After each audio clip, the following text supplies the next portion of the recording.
Ahai got kicked by his little sister straight into an otome game and became a vicious young master from a wealthy family. At first, all he wanted was to change his tragic ending. But what he never expected was that the male leads, who were supposed to be fighting over the heroine, all started clinging to him instead. And the heroine, who was supposed to end up with the male leads, spent every day getting close to the villainess instead. It all started on this day. He saw that his sister hadn't saved her game. He picked up the mouse, intending to help her. But before he knew it, he couldn't stop himself and finish the whole route. Realizing something was off, he suddenly had an idea and restarted the game, planning to keep playing until he reached his favorite scene, completely failing to notice the murderous glare behind him. As a result, while receiving his sister's fury, he got kicked right into the game. When he woke up again, he had already become one of the most insignificant characters in the game. At first, he thought this was just a lucid dream, so he lay back down under the covers. But then the maid who came in carrying tea let out an incredulous scream. "Young master, Mason is awake." Hearing that, Mason's parents rushed in at once. His mother hugged him tightly. "My baby, you've finally woken up." His father was so excited that he kept saying whatever Mason needed, he would have it prepared. Right after that, his older brother walked in too.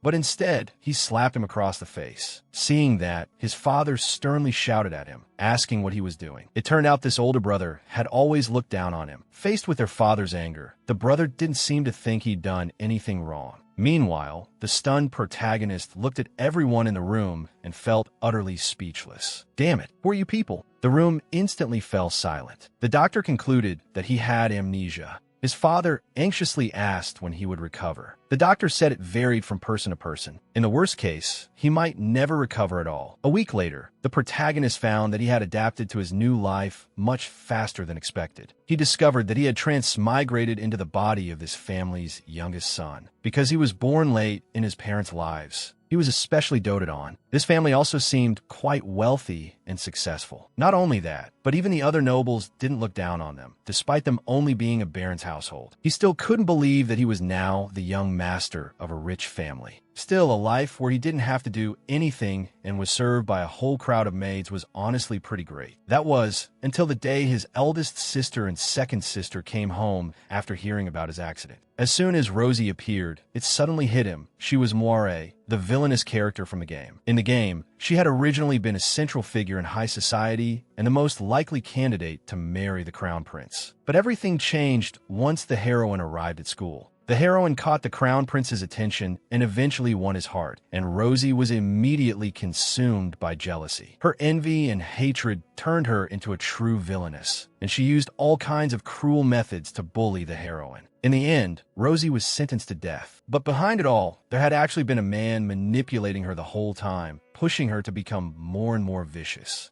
And that person was none other than Mason, Rosie's cousin, the very person the protagonist had now transmigrated into. In the game, he had originally been an unimportant minor noble with very little screen time, but relying on his family's power, he did many terrible things. After Rosie died, everything he had done was also exposed. All the victims came forward one after another to seek revenge, and in the end, they killed him together. The protagonist immediately felt that things were bad. He had to find a way to change his fate. Suddenly, his eldest sister asked whether he wanted to attend a masquerade ball at the palace with them. Hearing that, he wanted to refuse, but under his sister's pointed gaze, he had no choice but to agree. Rosie noticed that he seemed a little different today, and his eldest sister quickly explained that he had lost his memory because of the accident. They had originally wanted to keep it secret, but at this rate, the whole city would probably know soon enough. After hearing that, Rosie excitedly grabbed his hand and said she would do her best to help him recover his memories. Inside, he thought, thanks, but really no need. Back in his bedroom, he thought it over carefully. He had entered this role when the character was still young, so maybe there was some reason for that. And it also meant he could change the future. He felt that first of all, he absolutely could not get involved with any of the game's important characters. Then he had to find a way back to the real world. So for the upcoming ball, he absolutely could not attend. But things never go the way you want. On the day of the event, his second sister still dragged him to the ball. He truly wanted to cry, but had no tears. And worse, because his reputation was notoriously bad, his sisters had dressed him up as a girl. They said that the person you met at the masquerade ball would be your destined one. And sure enough, he still got entangled with the male leads here, while the villainess also met the heroine. He had transmigrated into the role of an insignificant, villainous young master. Originally, all he wanted was to change his miserable ending. But what he never expected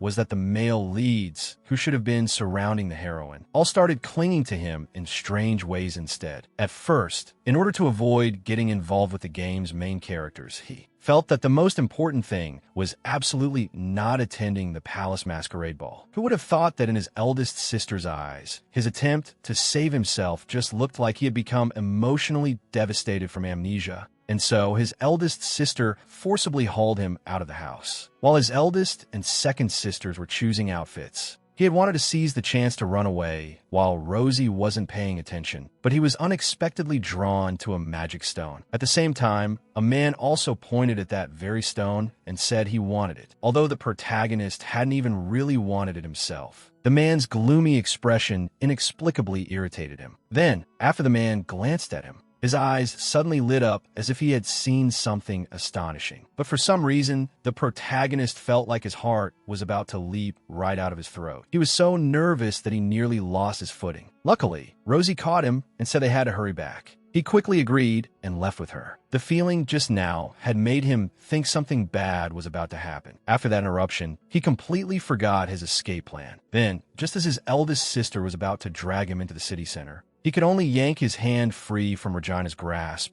and say that even though he had lost his memory, he could still tell everyone was avoiding him. Even with a mask on, people would recognize him. Going there would only make him obnoxious in everyone's eyes. But his eldest sister truly was terrifying. She actually brought him to the ball dressed as a girl. The bustling crowd of ladies immediately recognized his eldest sister, second sister, and Rosie, and the nameless protagonist was shoved right out of the group. Women were honestly terrifying, but even more terrifying was the fact that he had thought nothing would happen if he wore that outfit. Completely beyond his expectations, he, a man, ended up being chased by a whole group of men. Meanwhile, in the palace, Crown Prince Carl was on his way to the ballroom after being reminded by a servant. By chance, he overheard the servants below whispering that, supposedly, at a masquerade ball, you would meet your destined other half. Not only the current emperor, but even the former emperor had met their beloveds at masquerade balls under the guidance of fate. Hearing that, Carl found it interesting and silently put on his own mask. And by sheer coincidence, love arrived around the corner. The protagonist ran straight into the Crown Prince's arms, and he didn't even realize that his mask had already fallen off. Instead of saying anything, he was worried the other person might be hurt. Then, when he heard the men chasing him from behind call out, he was so startled that he sprang up and bolted. He left the Crown Prince standing there looking baffled. Clearly, though, the Crown Prince hadn't recognized who he was either. Still, that fallen mask naturally stirred something in the Crown Prince's heart. A moment later, the protagonist ran into the forest and finally shook those people off. Looking at his reflection in the water, he had to admit that after dressing as a girl, even he himself was stunned by how beautiful he looked. He just hadn't expected it to be that dramatic. But before he had even been clear-headed for a full minute, another person suddenly appeared out of nowhere. At first, he thought it was one of the men who had been chasing him, but clearly this person wasn't one of them. Without saying anything, he sat down not far away from him. This made the protagonist quite irritated. Still, he felt as though the person before him looked oddly familiar. Yet no matter how long he thought about it, he couldn't remember who it was until the man suddenly spoke. "What? You don't recognize me anymore?" Looking at the way he was dressed now, he found it hard to believe. Could it really be someone who knew him? Frightened, he hurriedly turned his head away and said the man must have mistaken him for someone else. He had never seen him before. The man paused for a moment. "If you say you've never seen me, then I must have mistaken you for someone else."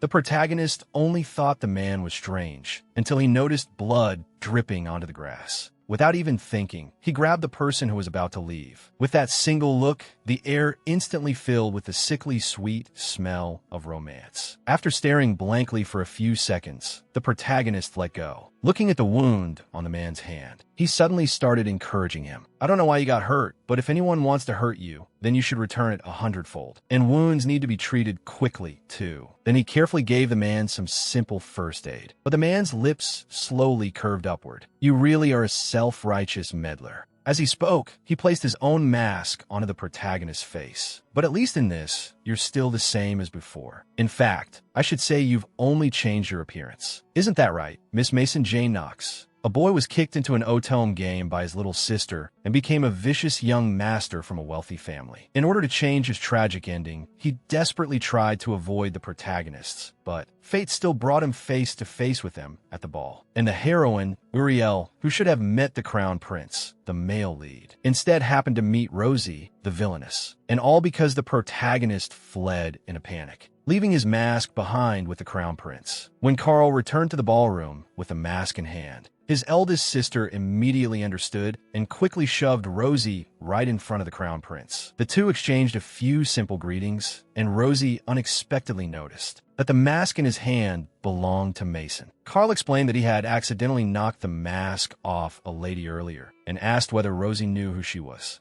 Rosie couldn't exactly say outright that it was Mason, since his cross-dressing today was supposed to be a secret. So she hurriedly made up a lie, saying it belonged to a member of her family and that she was looking for her. When she heard Carl say he had met her behind the palace and seen her heading toward the forest, Rosie hesitated, unsure whether she should go. Only after Carl said it was fine and that the ball would wait for her did Rosie finally leave with peace of mind. But when she reached the forest, she didn't find Mason. Instead, she found the heroine Uriel hiding in a corner, secretly crying. The people who were meant to meet would always meet eventually. After Rosie patiently comforted her, Uriel blushed, embarrassed. Rosie gently eased her nerves and introduced herself. Uriel had actually heard her name a long time ago, but this was the first time she had ever seen her in person. Seeing that she looked much better now, Rosie asked why she had been hiding here all alone. Uriel stammered nervously, saying that because she had been sickly since childhood, she had never been allowed to leave home. As a result, aside from her maids, she didn't have a single friend. When she heard about this ball, she had been very happy. She wanted to make some friends here. But when she arrived and saw the bustling crowd, she got scared, so she ran here instead. As she spoke, tears welled up in the corners of her eyes. Actually, I know this kind of behavior is silly. Rosie gently wiped away the tears at the corners of her eyes and smiled as she encouraged her, saying that wasn't true at all. The fact that she had dared to challenge herself and do something she had never done before already made her very brave. And it was precisely that courage that had allowed them to meet. As she spoke, she asked Uriel, "So, would you like to be friends with me?" Warmth filled Uriel's eyes. I would. The boy had transmigrated into an insignificant villainous young master in a game. In order to change his tragic ending,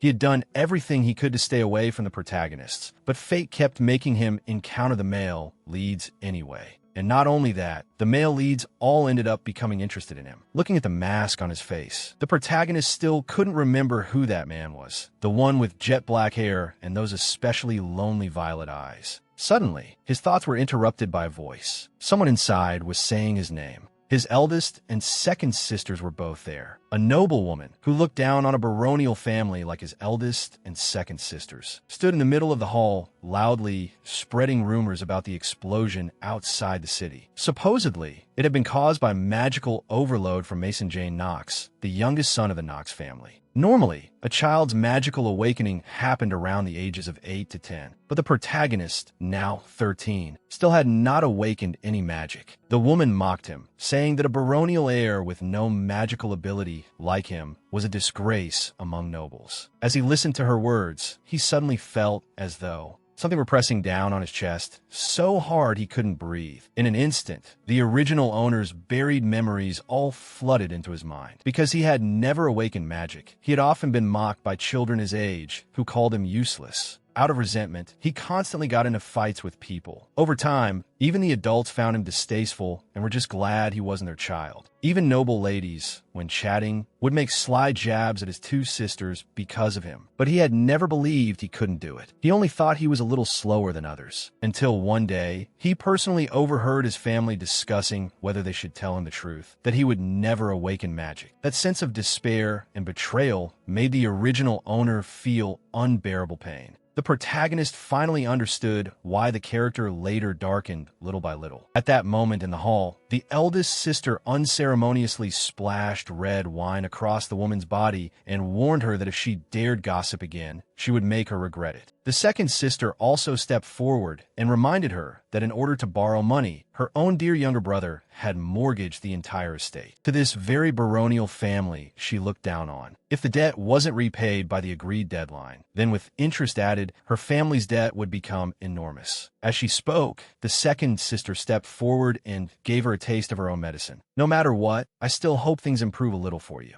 After all, I'd quite like to see you again in the future. Of course, that's assuming you can still keep your title. Meanwhile, Rosie and the heroine Uriel had just returned from the woods. When they heard servants searching everywhere for her, Rosie was very happy to have met her and hoped they would get another chance to see each other. Looking at Rosie, her first friend, Uriel, despite being frightened, still gathered her courage and asked whether Rosie could write letters to her in the future. Rosie hadn't expected someone so timid to take the initiative like that. She was delighted that she and Uriel could exchange secret letters. From now on, this would be their little secret. After watching Uriel leave, Rosie finally remembered she was supposed to be looking for Mason. When she turned back, she saw the protagonist walking alone in silence. Delighted, she hurried after him, asking where he had been. At the same time, his eldest and second sisters came out as well, urging them to hurry because the ball was about to begin. Rosie pulled the protagonist along toward the ballroom. Looking at his caring eldest and second sisters, as well as Rosie, he realized that the original Mason had always believed himself to be alone, when in truth he had been the one shutting himself off from everyone. The protagonist truly wished he could understand that. There had always been people by his side who loved him and whom he could rely on. A boy was kicked by his little sister into a game and became an insignificant villainous young master. Originally, he had only wanted to change his tragic ending, but he never imagined that the male leads, who were supposed to circle around the heroine, would all become attached to him instead. And the heroine, who was supposed to be with the male lead, ended up spending all her time around the villainess. After the masquerade ball ended, because it was said that the person you met there was your destined one, the eldest sister teasingly asked Rosie whether all she had noticed the whole night was the crown prince. Rosie blushed furiously and shook her head again and again. But if she had to talk about meeting someone,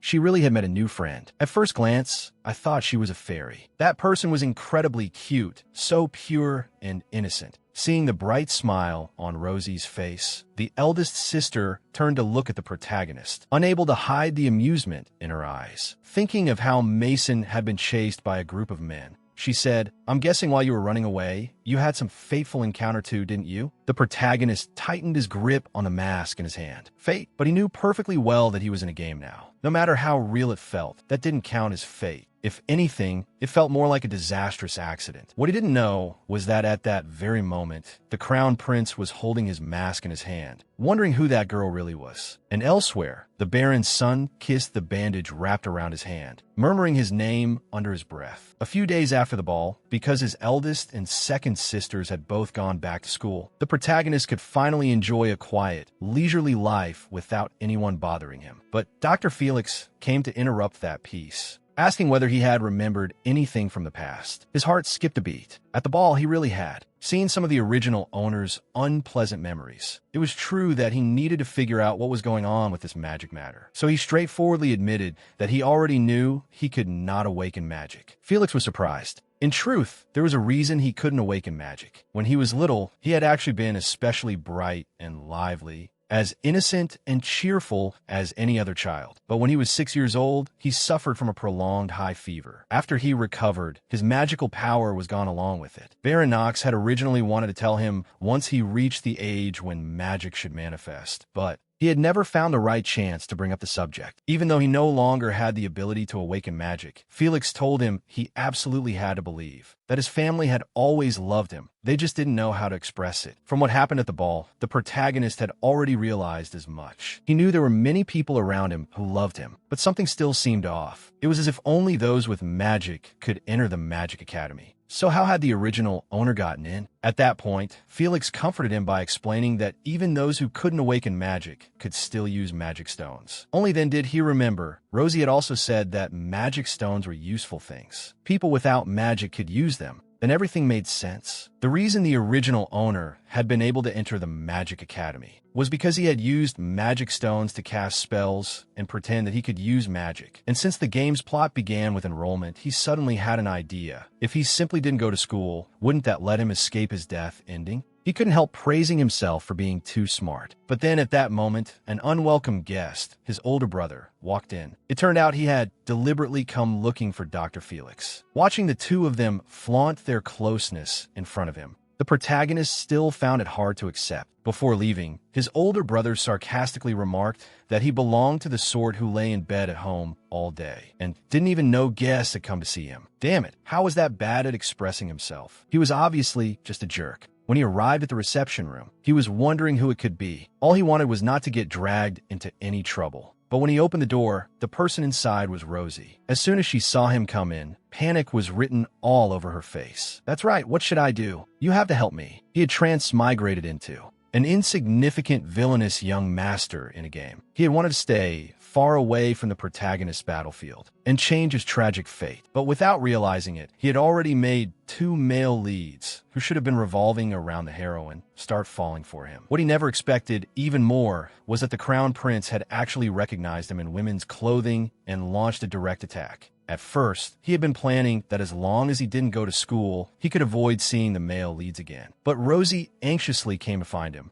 hoping he would help her with something. Originally, Mason had hoped not to get involved in any trouble at all. But what he never expected was that Rosie wanted him to accompany her to the palace to meet the Crown Prince, all because after the masquerade ball, she had received an invitation for afternoon tea from His Highness. But she had never been alone with the Crown Prince before. She was afraid that, out of nervousness, she might say something improper. And the Crown Prince was the male lead of this game. Mason absolutely did not want to get involved with him, so he tried to find an indirect excuse to refuse, comforting Rosie by saying that since they were already engaged, even if she said something strange, the other party would probably just find her cute. But he didn't expect Rosie to explain that she and the Crown Prince were not actually engaged yet. Their families had only discussed it before, but nothing had been decided. Mason truly couldn't think of any other reason to refuse. Thankfully, Rosie sensed that Mason wanted to decline. After all, she knew very well that he had never liked this sort of occasion. So she forced a smile and stopped trying to pressure him.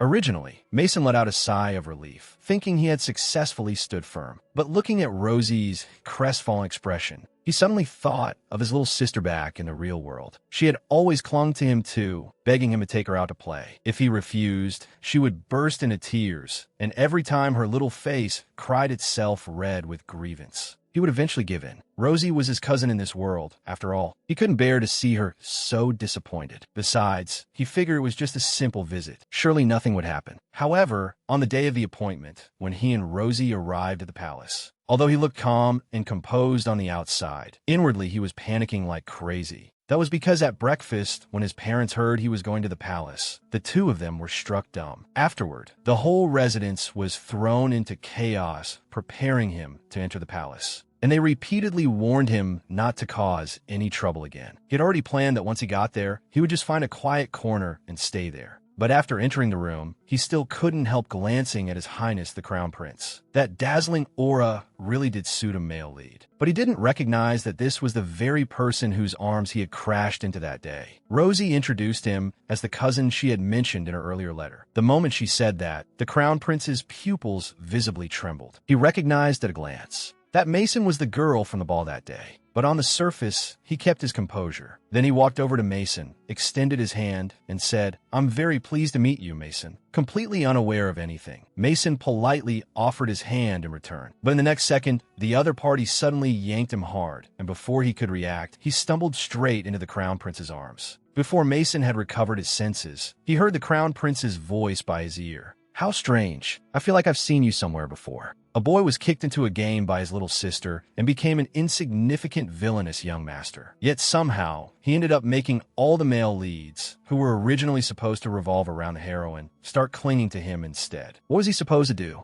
Ever since the Masquerade Ball, the original story's first male lead, the Crown Prince, had found it astonishing when he first saw Mason, because Mason looked so much like the girl he had encountered that day. Excited, he couldn't help deliberately pulling him into his arms. How strange. I feel like we've met somewhere before. Mason, meanwhile, had no idea that the person in front of him was the same one he had crashed into that day. Completely bewildered, he even thought the Crown Prince was deliberately teasing him. Pulling back his hand, he said that this was his first time meeting His Highness. A flicker of disappointment clearly passed through Carl's eyes. After apologizing, he had no choice but to let him go. Seeing that the Crown Prince didn't continue pressing the issue, Mason finally let out a sigh of relief, because he really did not want to have anything to do with the main characters. But what he never expected was that after he had only just sat down and exchanged a few words, the Crown Prince actually took out the mask he had lost that day. "All right, I just realized I seem to have forgotten to return the item your cousin dropped that day."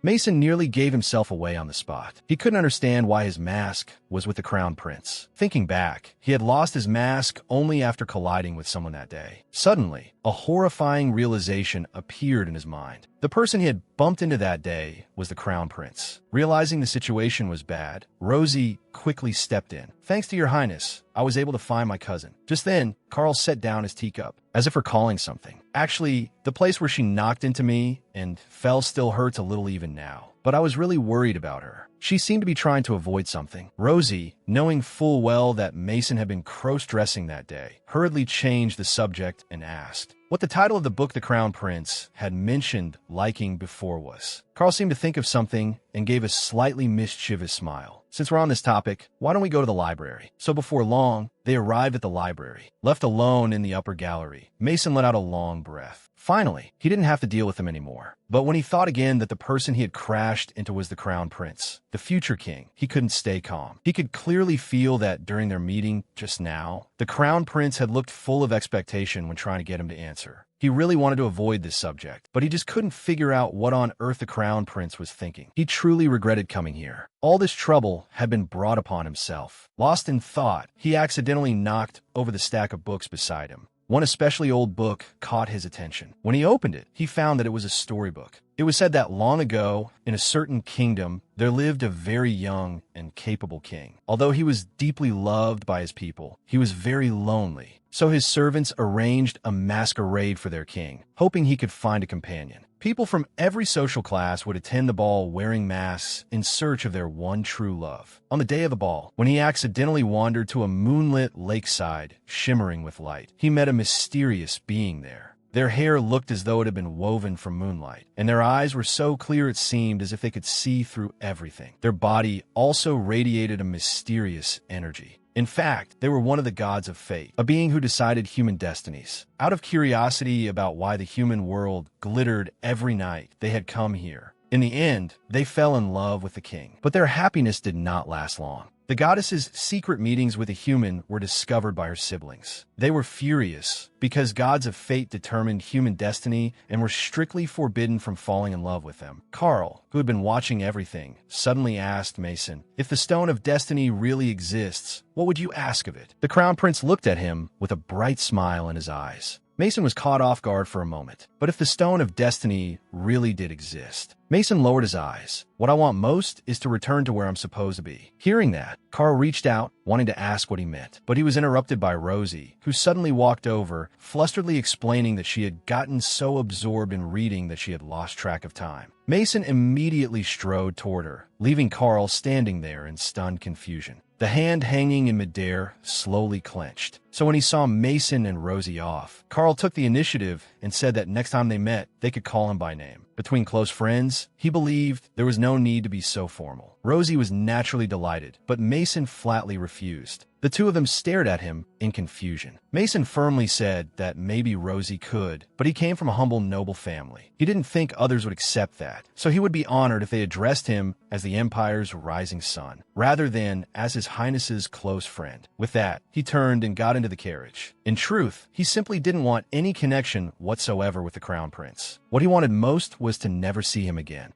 After they left, Carl still couldn't hold it in and let out a laugh. He hadn't expected Mason to be that interesting, as wary as a little cat. He really wanted to know, if he approached him step by step, would Mason eventually open his heart? But at that very moment, someone else had been, watching everything from beginning to end. "My dear little brother, every time I see you smile, I want to wipe that smile off your face all over again." That night, when Mason returned home, he stood on the balcony. There was already a clear hint of winter in the air. He felt a little melancholy. He had already been here for quite some time. He remembered that in the game, the Stone of Destiny had never appeared. Yet in this world, it existed in a single book. That meant this rare item must exist somewhere special. As long as he found it, he could return to his original world. So his next task was to find the Stone of Destiny. But as the days passed, this morning the entire estate was in chaos from the crack of dawn. The butler came into Mason's room with a headache, urging him to get up. "Young master, I told you before, today is your 17th birthday. It's a very important day." As the butler yanked away the blanket covering him, the person before him was no longer a child, but the already youthful-looking Mason. After transmigrating into an Otome game, he had become an insignificant, vicious young master. Originally, he had only wanted to find the Stone of Destiny and return to the real world. But he never expected that the Crown Prince, who should have been circling around the heroine, would end up clinging to him instead. Ever since that afternoon tea 4 years ago, the Crown Prince would summon him to the palace from time to time. Even if he refused, the Crown Prince would personally come to the estate to see him. Because of that, the three of them, including Rosie, often met up. At the same time, he was also trying hard to find the Stone of Destiny. After all, once he found it, he could return to his original world. In order to find it, Mason bought a huge number of magic stones. But to his surprise, he discovered that he couldn't even use the most ordinary magic stone. Although, with the help of servants, he could sort the different kinds. In the end, all he got was a pile of magic stones he would never be able to use. Because of this, his father strictly forbade him from buying any more magic stones, so that he wouldn't continue wasting the family's money and manpower. Even though he secretly stashed some away, he still couldn't identify their types himself, making the search for the Stone of Destiny futile. And so the days passed. It had already been 4 years since Mason entered this game world. Today was his 17th birthday. After making the rounds, physically and mentally exhausted, he slipped out of the banquet hall. He knew very well that everyone attending the banquet had their own reasons. Celebrating his birthday was just an excuse. After all, who would celebrate the birthday of an ordinary baron's son, especially when he was famous for causing trouble? In fact, during the first year after he arrived here, when he turned 13, only his parents celebrated with him. The banquet had only become like this because of the Crown Prince.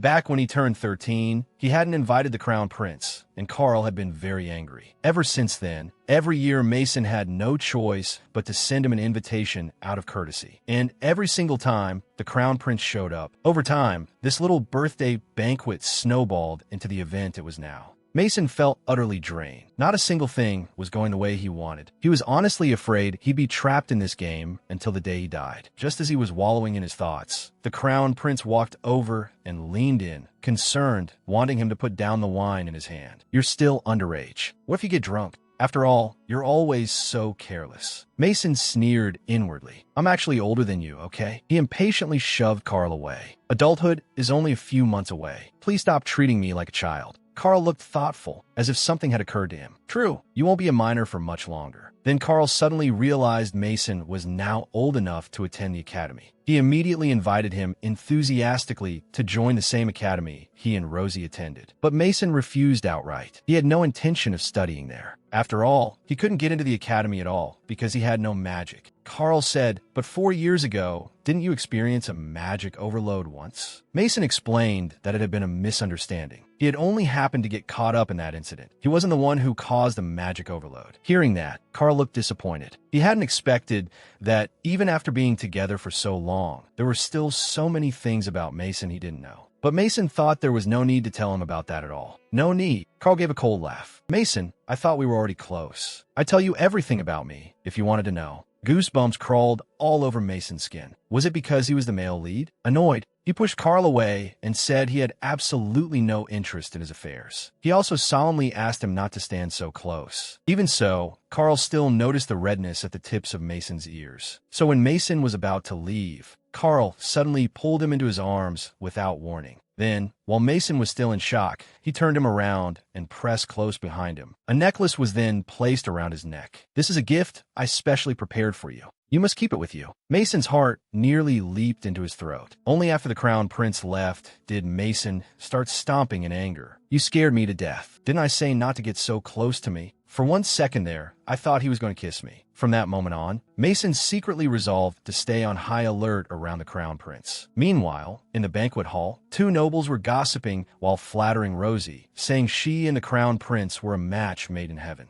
another noble told her that the upcoming exposition was a very popular place for dates. He'd heard there would be many rare foreign items there, most of which couldn't be found in the Empire. Rosie was somewhat tempted because Mason had always been with them, and she had never spent time alone with the Crown Prince. Maybe this time she could be a little more proactive. So when the Crown Prince had just come downstairs, Rosie shyly invited him to go to the exposition with her. Before the Crown Prince could respond, Mason, having finally calmed down, returned to the hall and saw Rosie earnestly trying to say something. Completely unaware of the situation, he stepped forward and asked with concern. When Rosie said there was an exposition soon and asked if he wanted to go too, Mason refused immediately. There would be too many people there, and he didn't like crowds. In truth, what he was thinking was that he couldn't keep staying around the two of them. That would be too dangerous for him. Unexpectedly, after thinking it over, the Crown Prince felt Mason had a point. It would be best for him to stay home, just in case. He couldn't conveniently reveal the details, but there was something very suspicious about this exposition.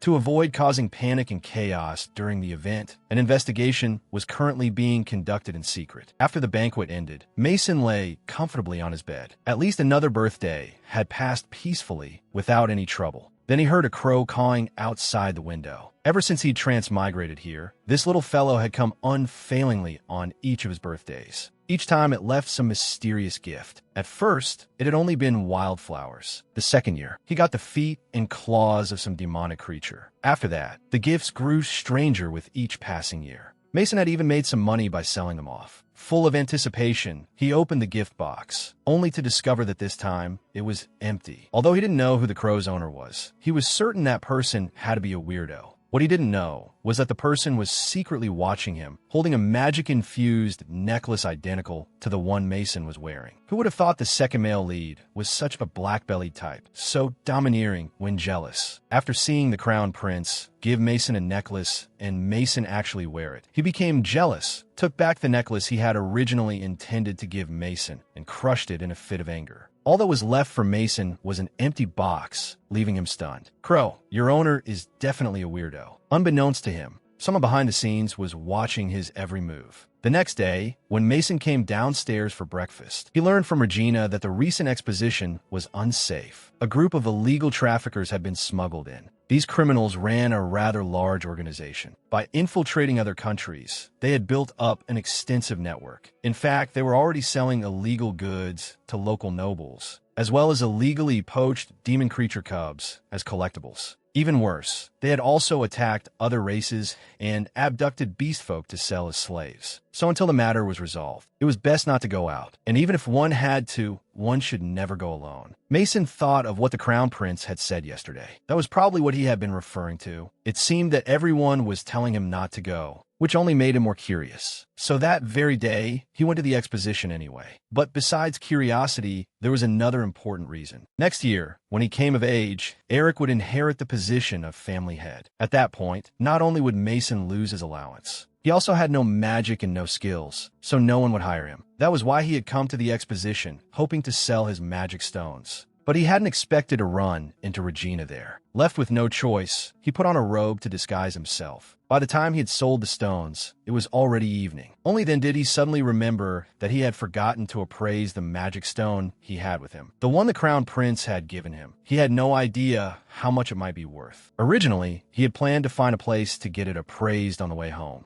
But instead, he noticed several suspicious-looking people. Realizing something was wrong, he thought he'd better leave at once. But the moment he turned around, a burly, fierce-looking man was already standing in front of him. Soon after, Mason was taken straight to their underground hideout. Because Mason had such a pretty face, they had originally intended to sell him at a high price for others' pleasure. But Mason spat right in the man's face. As a result, he got beaten badly along the way, and was then carelessly thrown into a cell. At the same time, back at the palace, the Knight Commander reported that they had found the traffickers' hideout. The Crown Prince immediately ordered them to make the safe rescue of the imprisoned beast folk, and the poached demon creatures their top priority. However, if they found any nobles mixed in with the criminals at the scene, and those nobles resisted or fought back, they could be killed on the spot. Mason shook himself awake and sat up. Only then did he notice that in the pitch-black cell, a pair of wolf-like eyes was staring at him. When he looked closer, it turned out to be a person.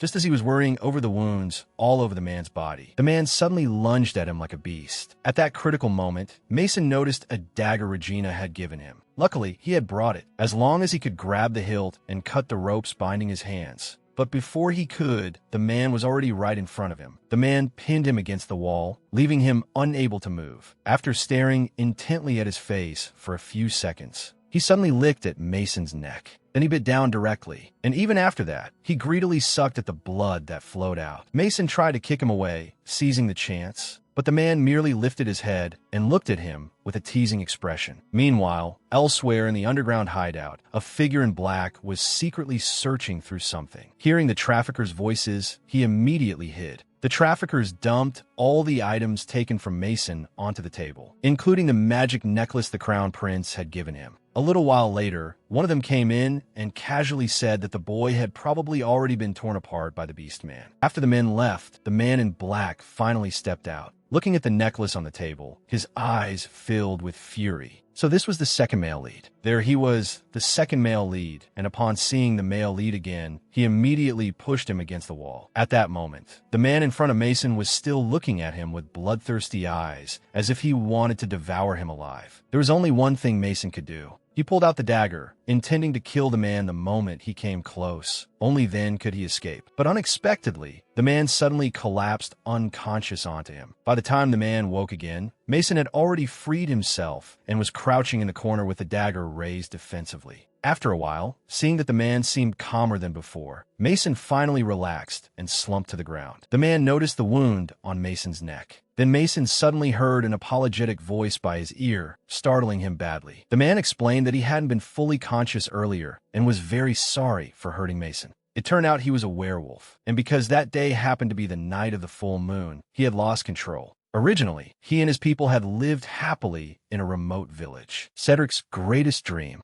was to protect the rest of his tribe and become the next chief. But his younger sister, Shay, felt that the bloodline of the wolf ancestors was no longer so strong now. She longed to see the outside world. Cedric still insisted that they could not mix with humans. After all, humans still saw werewolves like them as dangerous. And because they were a rare species, they were always at risk of being targeted by slave traders. That day, as usual, he had gone into the forest to clear his head. It was the farthest place he was ever allowed to go. But when he returned, the village had already been attacked. Hearing his sister cry for help, Cedric charged forward without thinking, not noticing that someone behind him had already seized the chance to strike him from behind. Although he eventually unleashed his wolf nature to fight back. After being shot through the body, he still lost consciousness helplessly. After hearing everything, Mason asked where the others had gone. Cedric told him that most of them had been taken elsewhere on the way, though fortunately some of his tribe had ended up here with him. At first, he had only wanted to fight back and protect them. Then, those people locked him up and tortured him. And while they were talking right now, the kidnappers had probably already sold his people off as slaves. Hearing that, Mason stood up. They had to get out of there as quickly as possible, and then seek help from outside. But how were they supposed to get out? The door was locked from the outside. Cedric told him there was an opening in the ceiling. Maybe they could get out that way. So in the end, Mason stood on Cedric's shoulders and successfully climbed up. Before leaving, he promised Cedric that he would definitely come back to rescue him. After getting out of the cell, Mason anxiously searched for a way out. But instead, he accidentally discovered the imprisoned beast folk and those young demon creatures. Below, two traffickers were still discussing where to start with the sales. Mason's disgust toward them welled up in his heart. Suddenly, a large hand covered his mouth and nose and pulled him backward. The two traffickers who heard the noise looked over, but there was nothing there. In the end, they assumed it was just a sound made by the imprisoned beast folk. At that moment, Mason was being held against the wall, his mouth covered by the second male lead. Only after the two men left did he let Mason go. Mason quickly retreated a few steps and asked warily who he was and why he was helping him. The other man said nothing, but his gaze fell on a bite mark at Mason's neck. His expression darkened at once. "What are you doing here? Hasn't anyone ever told you not to sneak around dangerous places?" Mason froze in confusion, completely unable to understand what the man was thinking. Then the man slowly stepped closer and backed Mason against the wall. "It seems you still haven't listened to other people's advice. Look what happened when you came here. You even got bitten by a wild dog. The second male lead had finally made his move. Don't worry, what I've always wanted is only you. The scene before them was one of forceful intimacy. Seeing the bite mark on the male lead's neck, the second male lead, Duke, was both worried and angry. This is what happens when you don't behave. Look, you got bitten by a dog. The pressure of his fingertips made Mason very uncomfortable. Furious, he shoved him away. Who exactly are you? Why are you talking about me as if you know everything about me? A trace of amusement flashed through Duke's eyes. Let's talk about that later. Right now, other than me, no one can help you get out of here. Mason had no idea what he meant. Just then, the voices of the knights could be heard. Only then did Mason realize that this was the same place Regina had mentioned that morning. Duke told Mason that even with the Knight Order here, things would not be so easy to resolve. Mason pressed his lips together. Then how am I supposed to trust you? The fact that you know who I am is suspicious enough. For all I know, you may have ulterior motives. Duke smiled faintly. So you're not stupid after all. Fine, I'll help you leave this place. But in exchange, I want you to do me a favor. How about it? Isn't that simpler than you imagined? Before Mason could think further, the whole building began to shake. It turned out Regina had led the knights in and successfully captured one of the traffickers. But while they were speaking, the trafficker hurled an explosive magic stone. Duke frowned. Looks like someone detonated a bomb. They must be trying to destroy the evidence. We'd better leave before the building collapses. As for those imprisoned beast folk, if they're lucky, the knights will save them. Otherwise, they can only wait to be crushed to death. Thinking of Cedric's hopeful eyes before he left, Mason, even though he still had no idea how he could possibly help Duke, had no choice but to agree to his condition. At the same time, Regina cast a protective spell, which shielded them from the blast of the explosive magic stone. She ordered the knights to complete all rescue operations before the building collapsed. Not long after, the imprisoned beast folk were already being rescued by Duke and Mason. Regina found it suspicious. Even the explosion didn't explain how all the beast folk had managed to break out of their cages at once. There was only one explanation. Besides them, someone else was here. But for now, the priority was getting everyone out safely. Meanwhile, Mason led Duke to the cell where Cedric was imprisoned. Since Duke had been the one unlocking the other cells to release the beast folk, Mason immediately urged him to open this one as well. But Duke told him that the core of this lock was set with a special magic stone, and he couldn't open it. Maybe you can try. At first, Mason absolutely didn't believe him. If Duke couldn't open it, how could he, someone with no magic, possibly do it? But the moment he touched the lock, the door opened on its own. Mason froze, utterly unable to believe he had actually succeeded. Duke seemed to confirm that his instinct had been right. Mason wasn't without magic at all. He simply had a special trait. He could neutralize all magic power. Hearing that, Mason was confused. He didn't think the original Mason had possessed such a constitution. Most likely, after he possessed this body, something had changed. Seeing that Mason had really come back to save him, Cedric was deeply grateful. The three of them left the cell and retreated outward. Unexpectedly, they ended up on a rooftop. Duke calmly explained that when a building is collapsing, taking a route downward is extremely dangerous. Mason exploded. It's this high. What? Are we supposed to bungee jump down? I'm just an ordinary person. I'm not like you two. I can't do that. I'd rather be crushed to death. The two men looked at each other. What's bungee jumping? At that moment, the voices of the knights came from outside. Mason jumped in alarm. Commander, I hear something on the roof. Mason panicked. If Regina found him there, he was definitely going to get beaten. Cedric noticed his panic and suggested they jump now. He would stay behind to buy them time. The moment he heard jump, every inch of Mason's skin screamed that he refused. But the very next second, Duke lifted him into his arms and sternly warned him, if you don't want to fall on the way down, don't move. Before they left, Cedric stopped them and asked for Mason's name. Thinking it probably wasn't a problem, Mason told him. But to his surprise, the next second Cedric took Mason's hand and lightly kissed it. Mason, I will never forget what you did for me today. If we meet again, I swear. Before he could finish, Duke changed his grip and pulled Mason tightly into his arms. His blazing gaze was full of warning. Then, holding Mason, he walked straight to the edge of the roof and jumped without even giving Mason time to prepare. So when Regina reached the roof, only Cedric was left standing there. When asked where the people who had helped him escape had gone, Cedric said he didn't know. By the time he came out, they had already disappeared. In the end, Regina activated a teleportation array and led everyone out of the ruins. Meanwhile, with Duke's help, Mason was practically flying over rooftops and walls. A little later, when Mason looked down, he saw his own home below. standing on the balcony of his bedroom. He was still in shock. How did Duke know where he lived? Had they met before? Duke told him this wasn't their first meeting. But before that, he said, I already promised to get you home safely. We had a deal. You promised you'd do something for me. Mason was not someone who broke his word. He promised that if it was within his power, he would help. But he wouldn't do anything involving money or anything that would put his life in danger. Duke chuckled and pinned Mason against the wall. Don't worry. What I want is only you. There it was, the second male lead. The grand three-way showdown between the second male lead, the male lead, and the protagonist was beginning. Who would win his favor? At this moment, Duke, the second male lead, made his move strongly. Mason, the only thing I've ever wanted is you. Mason was completely dumbfounded. What do you mean, you want me for? Only after Duke clearly explained that what he needed was Mason's ability did Mason finally breathe a sigh of relief. But in the very next second, Duke added leisurely, Mason, I don't think this will be difficult for you. You just need to stay by my side as much as possible. Mason nearly exploded. What do you mean, stay by your side as much as possible? Duke smiled faintly. You'll understand soon enough. Just wait for the day I come to take you. Mason had no idea what he meant. Why did it sound like some wolf had chosen a new bride and was telling her to wait for the groom to come fetch her? Even after Duke had gone, Mason remained standing there in a daze. What nonsense was that guy talking about? But as for who Duke really was and what he meant by Mason's ability, Mason was left with even more questions. The next day, Dr. Felix came, as usual, to check on Mason. But after knocking for quite a while with no response from inside, he anxiously opened the bedroom door. He found Mason lying in bed, his whole body burning hot with fever. At the same time, after Cedric had been taken out of the building by Regina and reunited with his tribe,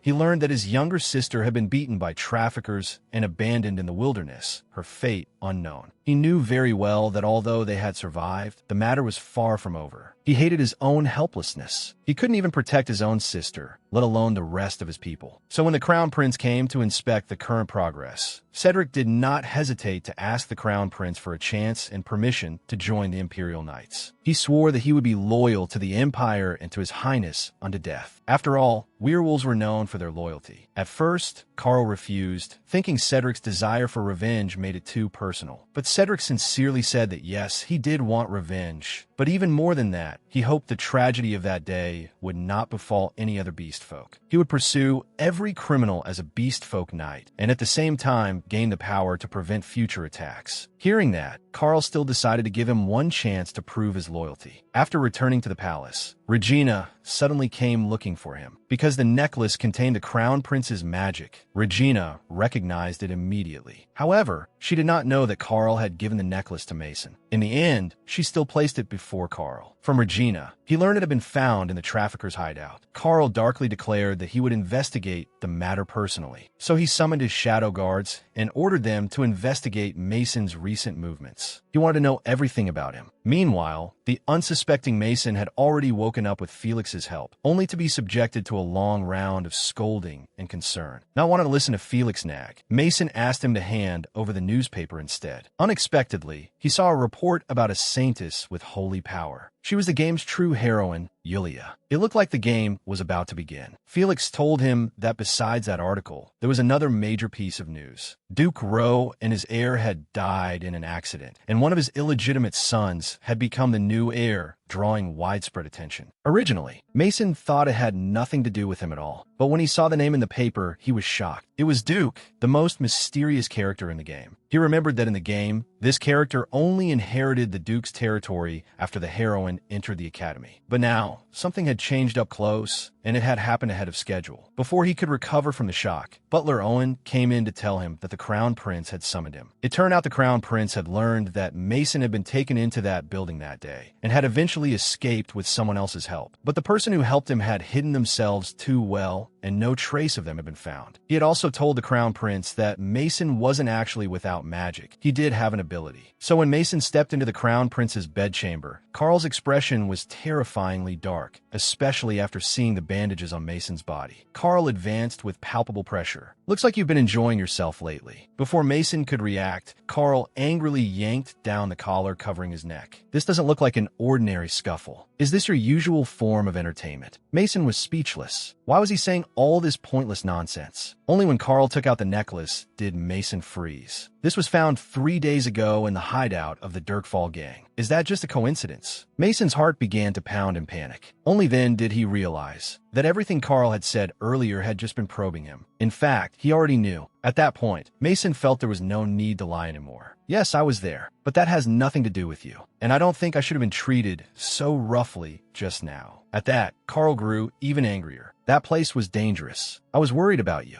Mason got angry too. He didn't think Carl was worried about him at all. He was obsessed. Otherwise, why would he befriend someone like him, the fallen son of a baron's family? But he didn't want to talk about any of that now. With that, Mason turned to leave, but Carl grabbed him hard once more. No matter how angrily Mason told him to let go, Carl didn't move an inch. And just as the two were struggling, the doors slowly opened from outside. He already made himself very clear. You should let him go. A full three-way confrontation had begun. Duke forcefully pulled the male lead over to his side. He's mine. Mason was stunned. What the hell? Naturally, he did not recognize that the person before him was the black-clad man who had helped him escape from the trafficker's hideout. Only when Duke's gentle voice reached his ear did he say, "Didn't I tell you I'd come to take you soon?" Mason practically lost his memory on the spot. But before he could speak, Carl was already furious. "Duke, what are you doing? This is rude. I suggest you let him go right now." But Duke didn't move at all. The possessiveness in his eyes was utterly undisguised. How I treat him isn't important. What matters is that he belongs to me. Carl was furious and could only turn to ask Mason if it was true. Caught off guard, Mason felt completely unsettled. Seeing that, Duke stroked the wound at Mason's neck and said, "I think this already explains it. So from now on, I'll handle everything related to him. You only need to inform me. There's no need to summon him into the palace anymore. From now on, anything involving Mason is my concern." With that, he took Mason and left the Crown Prince's chambers. Carl could only watch helplessly as Mason was taken away, fury surging from his eyes. Why did it have to be him? I can't let him take Mason away. I have to get Mason away from there. The sound of knuckles cracking echoed in the air. He remembered what Mason had said just now, that he wasn't worried, but obsessed. Carl himself didn't know why, but he simply could not tolerate Mason being with someone else. Nor could he tolerate Mason keeping other secrets from him. And the fact that Mason didn't care about his feelings at all made him furious. But then he realized this feeling didn't seem to be obsession. Only then did it hit him that perhaps he had fallen in love with Mason. Not long after they walked out, Mason angrily shook Duke off and asked if he was really the man from that incident. Duke stayed perfectly calm. "If you don't believe me, I can hold you in my arms again. I don't mind if we try one more time." Mason was furious, so it really was him. He had actually gotten involved with someone he never should have mixed with. "Maybe I can change your mind. I don't know why you'd want me, but I'm more useless than you think." But in the face of Mason's self-mockery, Duke didn't care at all. "You don't have to do anything. You just have to stay by my side, and I'll provide you with a comfortable place to live, good treatment, and plenty of money to spend. The conditions are far better than what you have now, so stop complaining." Although Mason thought that did sound pretty good, the problem was that this man was impossible. After all, he was also one of the protagonists in the game. If he stayed by his side, he had no idea when he might lose his life. Seeing Mason say nothing, Duke smiled in amusement. "Fine, I won't force you, but if you don't keep your promise, you'll have to pay the price." The boy who was kicked into an Otome game by his younger sister only wanted to stay far away from the protagonists. But instead, the male leads who were originally supposed to revolve around the heroine all began clinging to him. Ever since Duke's warning, Mason knew he'd better keep his promise. Otherwise, he'd have to pay the proper price. Mason lived every day in fear, always afraid Duke would come looking for him. As for the Crown Prince, after that huge fight with Mason, and after unexpectedly realizing his feelings for him, the two of them never contacted each other again. At first, Mason felt a little guilty. Maybe he'd been too harsh on Carl, but when he thought of his miserable fate in the game, he still did his best to comfort himself, telling himself he had done something truly great. Meanwhile, Eric had received the title of Baron and control of the Knox family. Mason knew very well that from now on he could never do whatever he wanted again. While worrying about his future, Eric came to find him, saying there was something he wanted to discuss in private. Mason had just sat down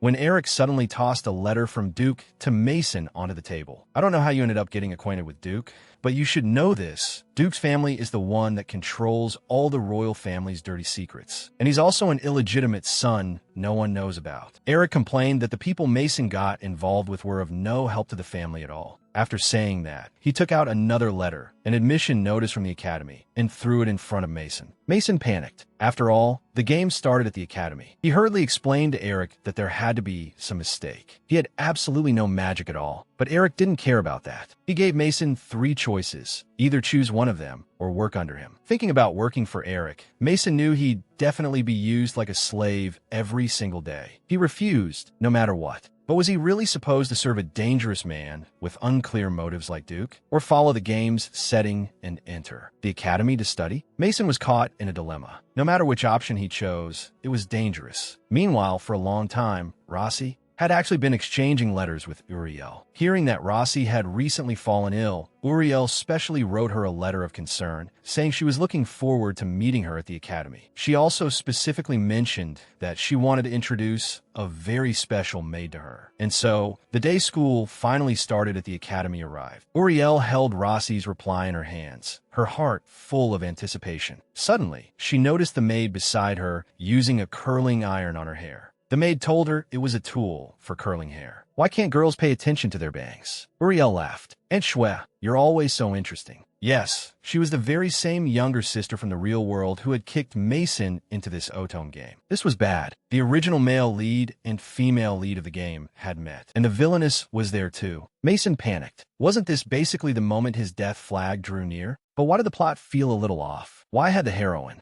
thrown herself into the villainess's arms? Wasn't she supposed to throw herself into the crown prince male lead's arms? At first, when Mason had to choose between going to the Magic Academy or going to Duke's side, he had been torn. No matter which choice he made, it would be dangerous. But compared to staying every second beside a dangerous man with unclear motives, never knowing when he might die, he had no choice but to come to the Magic Academy, the place where the game began. After all, this was the only plotline he knew. At the freshman entrance ceremony, Mason made up his mind. Since he had no choice but to come here, as long as he kept a clear head, maybe he could survive. Aside from avoiding drawing attention as much as possible, he figured that once the academy discovered he had no magic, he would be expelled. At that point, he'd take the money he had saved and flee this place. But before he could even think that far, he was almost scared to death by the cheers and screams. It turned out the Crown Prince was giving a speech as student council president. No wonder the girls below were screaming their heads off, looking at the radiant man on stage. Maybe it was because he was the male lead of this game, but Mason had to admit that he really was the most handsome man in this world. If they hadn't grown up together, with Carl always around him, then if this had been his first time seeing him, even he would have been stunned. At that moment,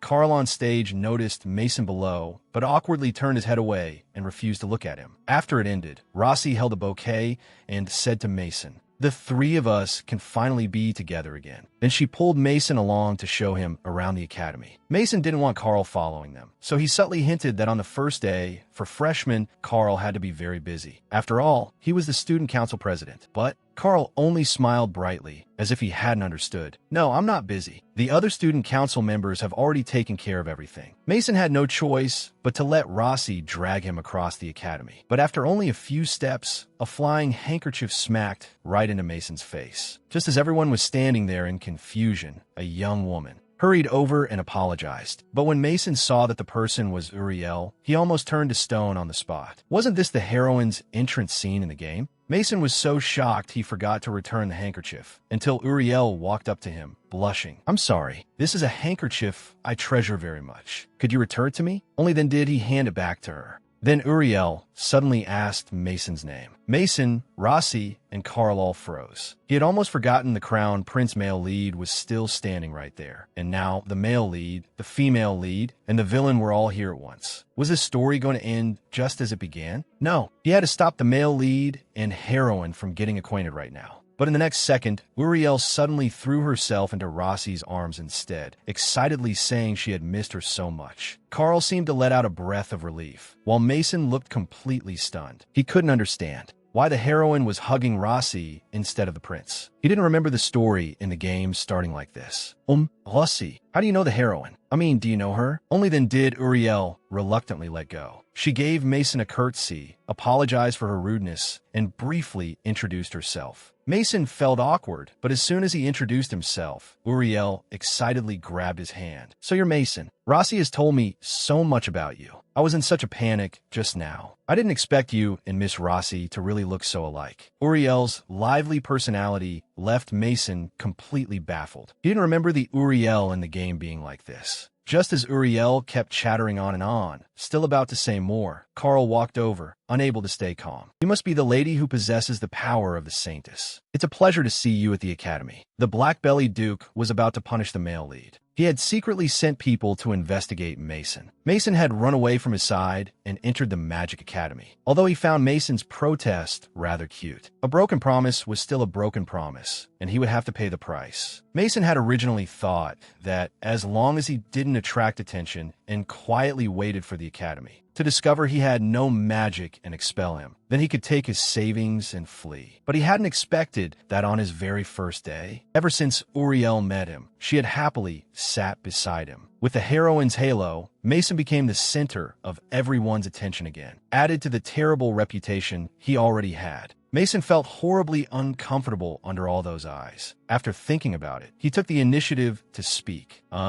Uriel, don't you feel uncomfortable sitting here? Maybe you should sit somewhere else. Look, there are lots of empty seats over there. But Uriel seemed not to catch his meaning at all. No, I'm fine. Please don't worry about me. Mason felt like crying. What I mean is that I mind, okay? Listening to the unkind whispers from the students behind him, all worrying that Mason might bully Uriel, yet not daring to come forward because of his bad reputation. Mason chose to leave Uriel instead and went straight to sit alone in an empty corner. But as soon as he left, Uriel was surrounded by a group of students, all asking at once whether she had been hurt and whether she needed help. After all, Mason had an awful reputation. They said that recently, while drunk, he had tried to harass a lady and had even beaten someone to death. Miss Uriel, you should be careful too. Getting involved with a troublemaker like him won't bring you any good at all. Uriel looked toward Mason in the distance. Ever since meeting him, she had never believed he was that kind of person. Mason couldn't be bothered to care about what they were saying. After all, he had never done any of it. But he hadn't expected that the professor who came in to teach next would actually be his second sister, Alina. So as soon as class ended, Mason impatiently asked Alina why she was here. Wasn't she supposed to be working in a laboratory? Alina didn't answer his question. Instead, rather displeased, she asked why he hadn't told them about his new ability. Mason was stunned. How did his second sister know about that? Alina explained that the Crown Prince had come to find her and asked her to help Mason because he might not be able to control his ability. Only then did Mason realize that Carl had been secretly investigating him all along. He even suspected that a large part of the reason he had received the academy admission notice was because of Carl. After a pause, Alina took off her glasses in disappointment. Honestly, the worst part is that I had to hear from someone else that you had developed a new ability. Mason explained that he hadn't meant to hide it from her. He had only discovered the ability not long ago, and it wasn't anything special, so he hadn't mentioned it. Alina affectionately handed him a small pouch. Whether your ability is special or not doesn't matter. I just want you to know that you can rely on me, because we're family. Meanwhile, back at the ducal residence, Duke was staring with amused interest at letter after letter from the academy about Mason spread across the table. So that's where you went after running away from me. Such a childish little protest is rather cute. But you have no idea you've fallen into that bastard's trap. No matter what, Mason, you'll have to pay the price for breaking your word and running away from me. The noble young master got drunk,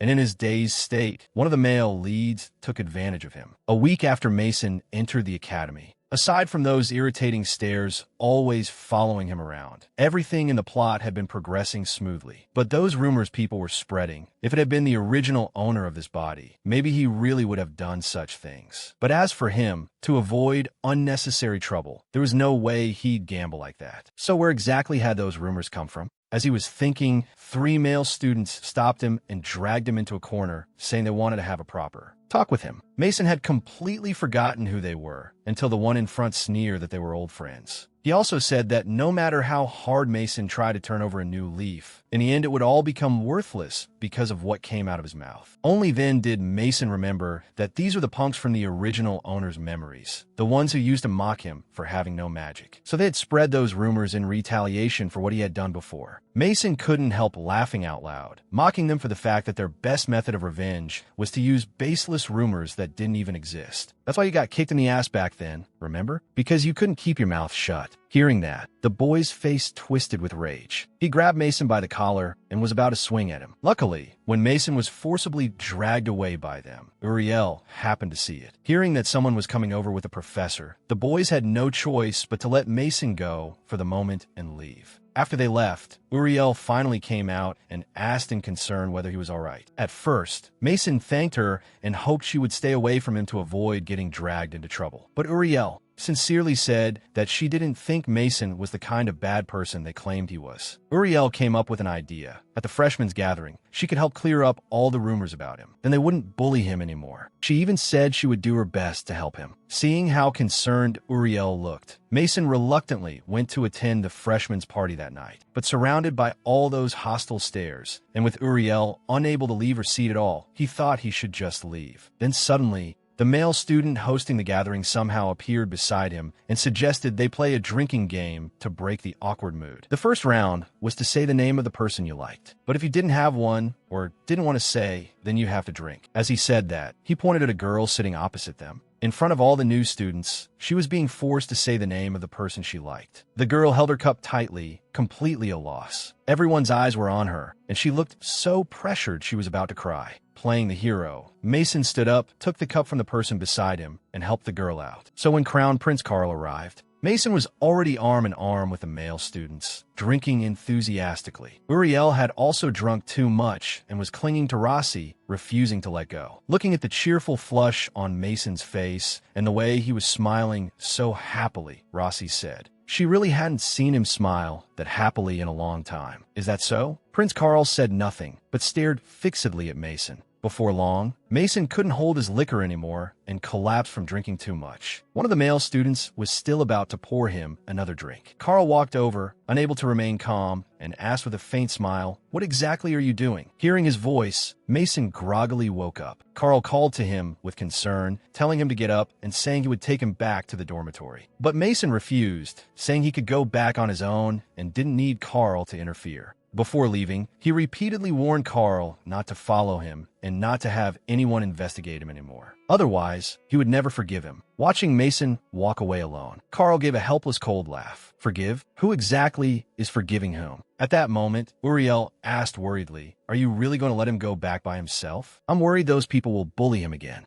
Over here, Mason staggered back toward the dormitory. Before long, his vision blurred and he could barely make out the people in front of him. Unfortunately, he ran into those same male students who had bullied him at noon. Seizing the opportunity, they tried to take revenge on Mason again. But Mason couldn't see who was in front of him at all, and in the end, it was easy for one of them to push him down onto the ground. Seeing how drunk Mason was, one of the boys suddenly became interested. He pinched Mason's chin and revealed an evil, amused smile. Luckily, someone suddenly walked over. When they saw who it was, the boys were too frightened to stir again. Then, still in a daze, Mason was thrown onto a large bed. Someone was sitting beside it. Feeling miserable, he tossed and turned, wanting water. But in the end, something was pressed to his lips instead. He opened his eyes hazily, but couldn't see clearly who the person in front of him was. He only felt a pair of cold hands touching him. Crown Prince Carl took the initiative to seek Mason out. He even wanted to talk to him alone. Could it be that the person who took Mason back last night was him? The next morning, Mason's eyes flew open. With the hazy memories of the previous night still lingering, he gasped in disbelief. He had never expected to dream that kind of dream. After all, in the real world, he was already in his 30s. Then he saw the large and small bite marks on his legs. He froze. He hurried to the mirror, and what he saw there forced him to admit it. Last night had not been a dream. But as for who that person had been, the infuriating part was that he truly couldn't remember at all. While he was agonizing over it, Uriel suddenly leaned in front of him. "Mason, what's wrong? I've called you several times, and you didn't hear me." Mason was so startled that he quickly covered his neck, afraid the marks there would be seen, and awkwardly said it was nothing. But his embarrassed expression still made Uriel ask whether something bad had happened between him and the Crown Prince last night. Mason froze. Why would she say that? Because I was worried about you going back alone last night. So I told Crown Prince Carl what happened before when you were being bullied. Then the Crown Prince immediately chased after you. But he came back right away, and his face looked gloomy. So I just wondered whether something had happened between you and the Crown Prince. Hearing that, Mason panicked. He suspected the one who had taken him back last night was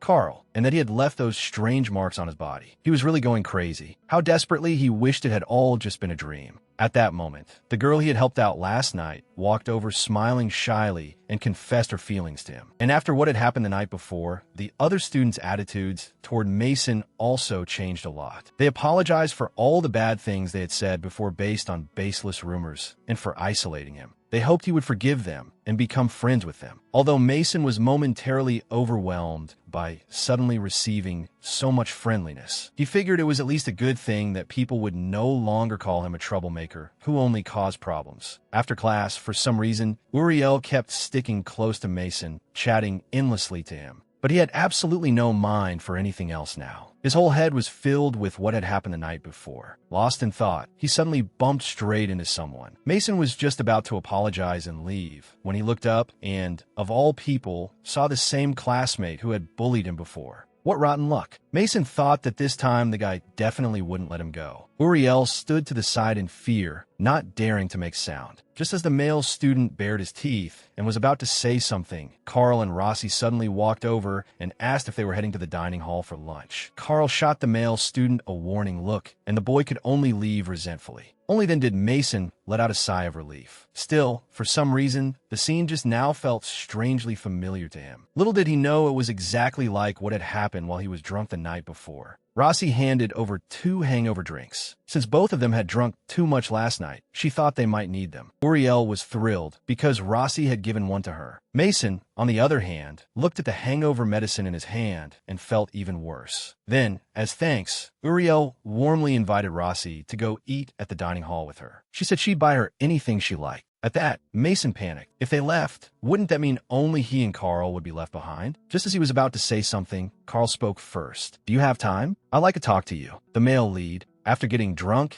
and not knowing who had carried him back and done what to him, had been uneasy all day long. He kept guessing who that person really was. And now, of all times, Carl wanted to talk to him alone. Mason's heart was in complete turmoil. Was Carl about to talk about what happened that night? Just as he waited for fate's judgment, Carl instead suddenly and sincerely apologized for his rudeness at the Royal Palace Hotel last time. He said that after Mason left that day, he had thought about many things. He admitted that he had indeed been obsessed with him, but the thought of making him uncomfortable made him hate himself. After that, he had also tried to adjust his attitude and keep a certain distance from Mason, but he found that he still worried about him very much. Even knowing Mason might hate him for following him, he had still done it. Mason had considered forgiving Carl, but even if he did, it felt as though nothing would actually change. Angrily, he questioned Carl. His coming to the Magic Academy was probably because of Carl, and he also didn't know how Carl had learned about his ability. Because of those points alone, he couldn't believe what Carl was saying. Hearing this, Carl stopped hiding it. He admitted directly that he had indeed sent the Academy admission invitation, but everything he had done was to keep Mason away from Duke. After all, Duke was a very dangerous person. No one knew what exactly he was plotting. Even now, they still hadn't figured out how he had become a Duke. But one thing Carl was certain of was that his father's death had not been an accident. He didn't know why Duke had approached Mason, but the only way to safely keep Mason away from him was to bring him into the academy. Mason felt that Carl's obsession with him had reached a certain point, and maybe it had something to do with what he had experienced. Not long after Carl's mother, the queen, died, Duke Ro's daughter married the emperor and became the new queen. She cunningly stole away the young crown prince's place and slowly increased her influence within the royal family. After the birth of the second prince, the new queen began desiring the title of crown prince for her own son. Therefore, Carl had to become a perfect crown prince to protect his title from being taken by the queen. So he had no choice but to live that way, simply in order to survive. Everyone who approached him had ulterior motives. But Mason's chance encounter with him had been a refreshing change in his monotonous life. Maybe Mason was even the only person who could bring him happiness. Suddenly, Carl took Mason's hand with deep feeling. Mason, I know my behavior was wrong, but what I fear even more is drifting farther and farther away from you. I don't care whether you still think of me as a friend. I just don't want you to leave my side. You're the only thing I have left. In the end, Mason softened after all. Fine, I forgive everything you've done up to now, but on one condition. You can't have people investigate me without my knowledge, and you have to treat me the same way you treat the other students. Hearing that, Carl finally broke into a smile. After saying that, Mason stood up and said they should go,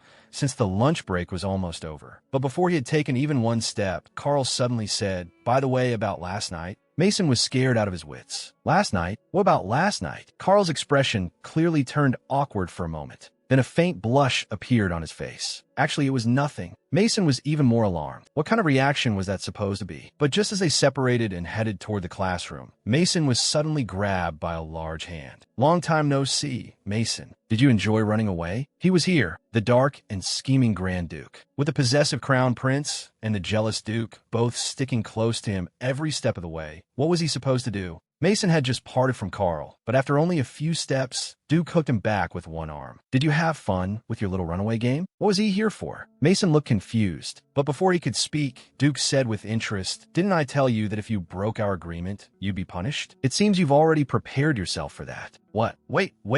Mason panicked. Luckily, Carl chased after them and pulled Mason out of Duke's arms. Didn't I tell you not to treat Mason that way? It seems you've never taken my words seriously. The tension between Duke and Carl flared at once. Your Highness, have you forgotten? I told you before as well. He is my property. How I treat him has nothing to do with you. What kind of nonsense is that? How is he your property? I already told you. He's a person, not an object. The two of them went back and forth, neither yielding an inch. What exactly were they doing? Mason watched in complete shock. Suddenly, Carl pulled Mason behind him protectively. Mason is now a registered student of the academy. I won't let you do whatever you want to him. Duke smiled faintly. So this is how you took him away from me. That's also why I came to the academy in person. Although it's not exactly pleasant, it seems that from now on, we'll be seeing each other often. From then on, the two of them stuck to Mason like glue, whether in the dining hall or in the library. Even if he just wandered off for a few minutes, they were both there beside him. They even waited outside when he went to the restroom. Mason's patience finally reached its limit. How long are you two going to keep this up? Your Highness, doesn't the student council have anything to do? And as the head of a ducal household, don't you have anything more important to attend to? Neither of them spared the other with their words, each wishing the other would leave. Because of the secret between him and Duke that couldn't be told to anyone, Mason needed to talk to Duke privately. But first, all he could do was follow the agreement he had made with Carl before, and remind him that he had promised to treat him like any other student, hoping Carl would stop pestering him. Duke was delighted. Your Highness, you should leave now. Because he had promised Mason, Carl didn't want to destroy the relationship they had only just repaired. But before leaving, he seriously warned Mason that if Duke did anything to hurt him, he had to tell him. After Carl left, Mason first apologized for running away. But because the person offering him all those favorable conditions had been Duke, he had no choice but to run. And frankly speaking, he didn't like Duke's attempt to bind him either, nor did he understand why Duke wanted to by his side. If what Duke wanted was his ability, they could simply agree to meet periodically. He didn't want to be restricted for some uncertain length of time. But Duke repeatedly reminded him that. Back then, Mason had given up his freedom himself to save those beastmen, so he had no right to refuse at all. And if I truly wanted to possess you, I would kidnap you and lock you somewhere with no sunlight, so I could stay by your side for the rest of your life. But I didn't do that entirely because of you, and yet you still ran away. A large hand seized Mason by the neck of fate, and his body began trembling instinctively. He even felt as if he were about to suffocate for a moment. Duke smiled with unreadable amusement, then finally let go when he looked at the person before him. Before leaving, he warned Mason again not to run away from him anymore, because no matter where he went, Duke would always be able to find him. What crazy bastard. Mason gasped for air and cursed under his breath. On the way back, the more he thought about it, the angrier he got. Just because they were male leads, they all toyed with him like this every day, and he really couldn't understand it. Duke clearly could have just used force and taken him away, but he hadn't. Mason couldn't understand what Duke wanted from him. Unable to figure it out, he grew frantic. Damn it, how was he supposed to run away again? But when he finally dawdled out of the bathroom, he froze all over again. You took so long in the bath, I thought you drowned in there. Here it comes. Everyone's been curious which male lead it was that night. This episode reveals it. The moment Mason stepped out of the bathroom, he saw Duke waiting there impatiently. When Mason demanded to know why he was here, Duke answered lightly, "Didn't I say I'd be watching you anytime, anywhere?" Mason couldn't be bothered arguing with him anymore and just wanted him to hurry up and leave his room. After all, he didn't want the academy to discover an outsider had entered his room and cause him trouble. But Duke only gave a cold, amused laugh. "You're absolutely right. I imagine you also don't want anyone seeing those sexy marks on your body." Only then did Mason react and hurriedly pull his bathrobe tighter.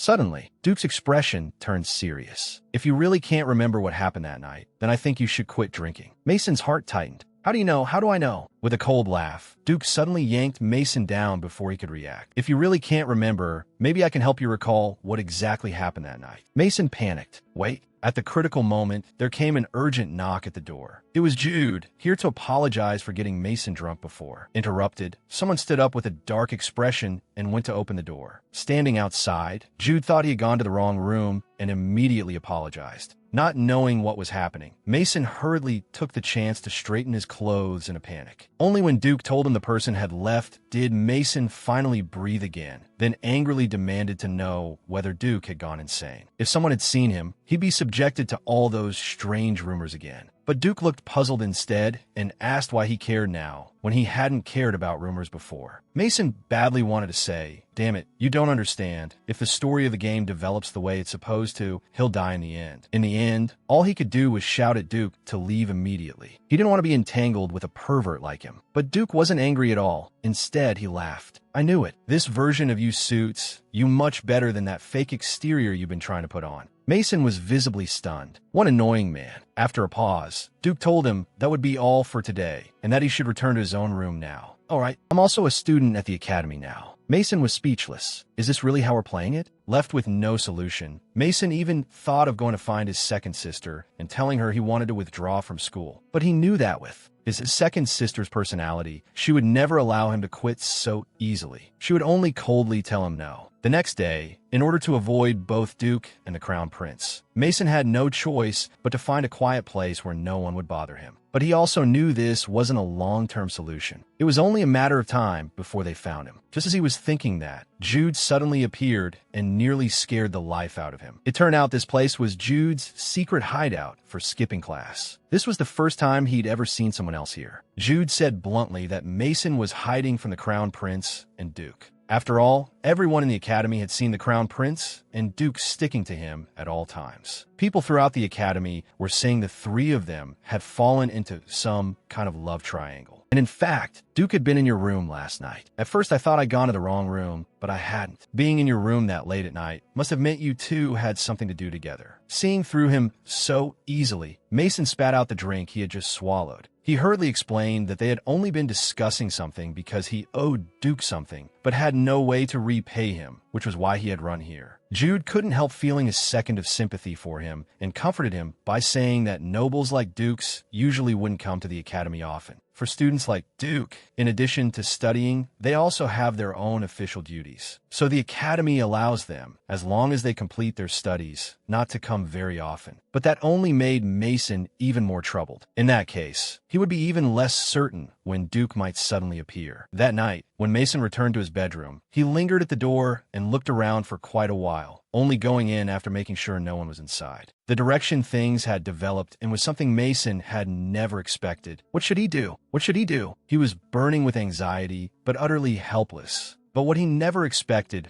was that, just when Duke and the Crown Prince were already enough to give him a headache, the third male lead from the game appeared as well. In this Otome game, the wicked young master only wanted to change his tragic ending. Yet somehow all the male leads who were supposed to revolve around the heroine kept gathering around him instead. Originally, one Crown Prince and one scheming Duke were already more than Mason could handle. Now there was also a loyal hound-like knight. What was he supposed to do? What was he supposed to do? Ever since Cedric had been promised a place in the Royal Knights by Crown Prince Carl, he had continued investigating the human traffickers who had destroyed his village. Then one day, Regina suddenly came to find him because some illegal magic-enhancing potions had entered the academy. They were very likely connected to Duke, so the Crown Prince needed him to enter the academy under orders and gather more information. After all, as a werewolf, he possessed a dog's keen sense of smell and would surely be able to uncover some clues. After explaining everything, Regina still didn't forget to tease him and tell him to take good care of his younger brothers and sisters while he was there. Meanwhile, in swordsmanship class, Mason, because of Regina before, had always disliked swordsmanship, but given his current situation, he had no idea what kind of danger he might face or win, so he felt it was necessary to learn it after all. Yet, during swordsmanship class, the instructor suddenly introduced a new coach to them, a knight from the Imperial Knights who had become a master-level knight in the shortest time. The person who came in was Cedric. At a single glance, he recognized Mason among the students. But Mason was still lost in his own thoughts and didn't notice at all until class had been going for quite a while and Cedric walked over to his side. He even guided him step by step on how to do it. I still can't believe you managed to escape the bandits' den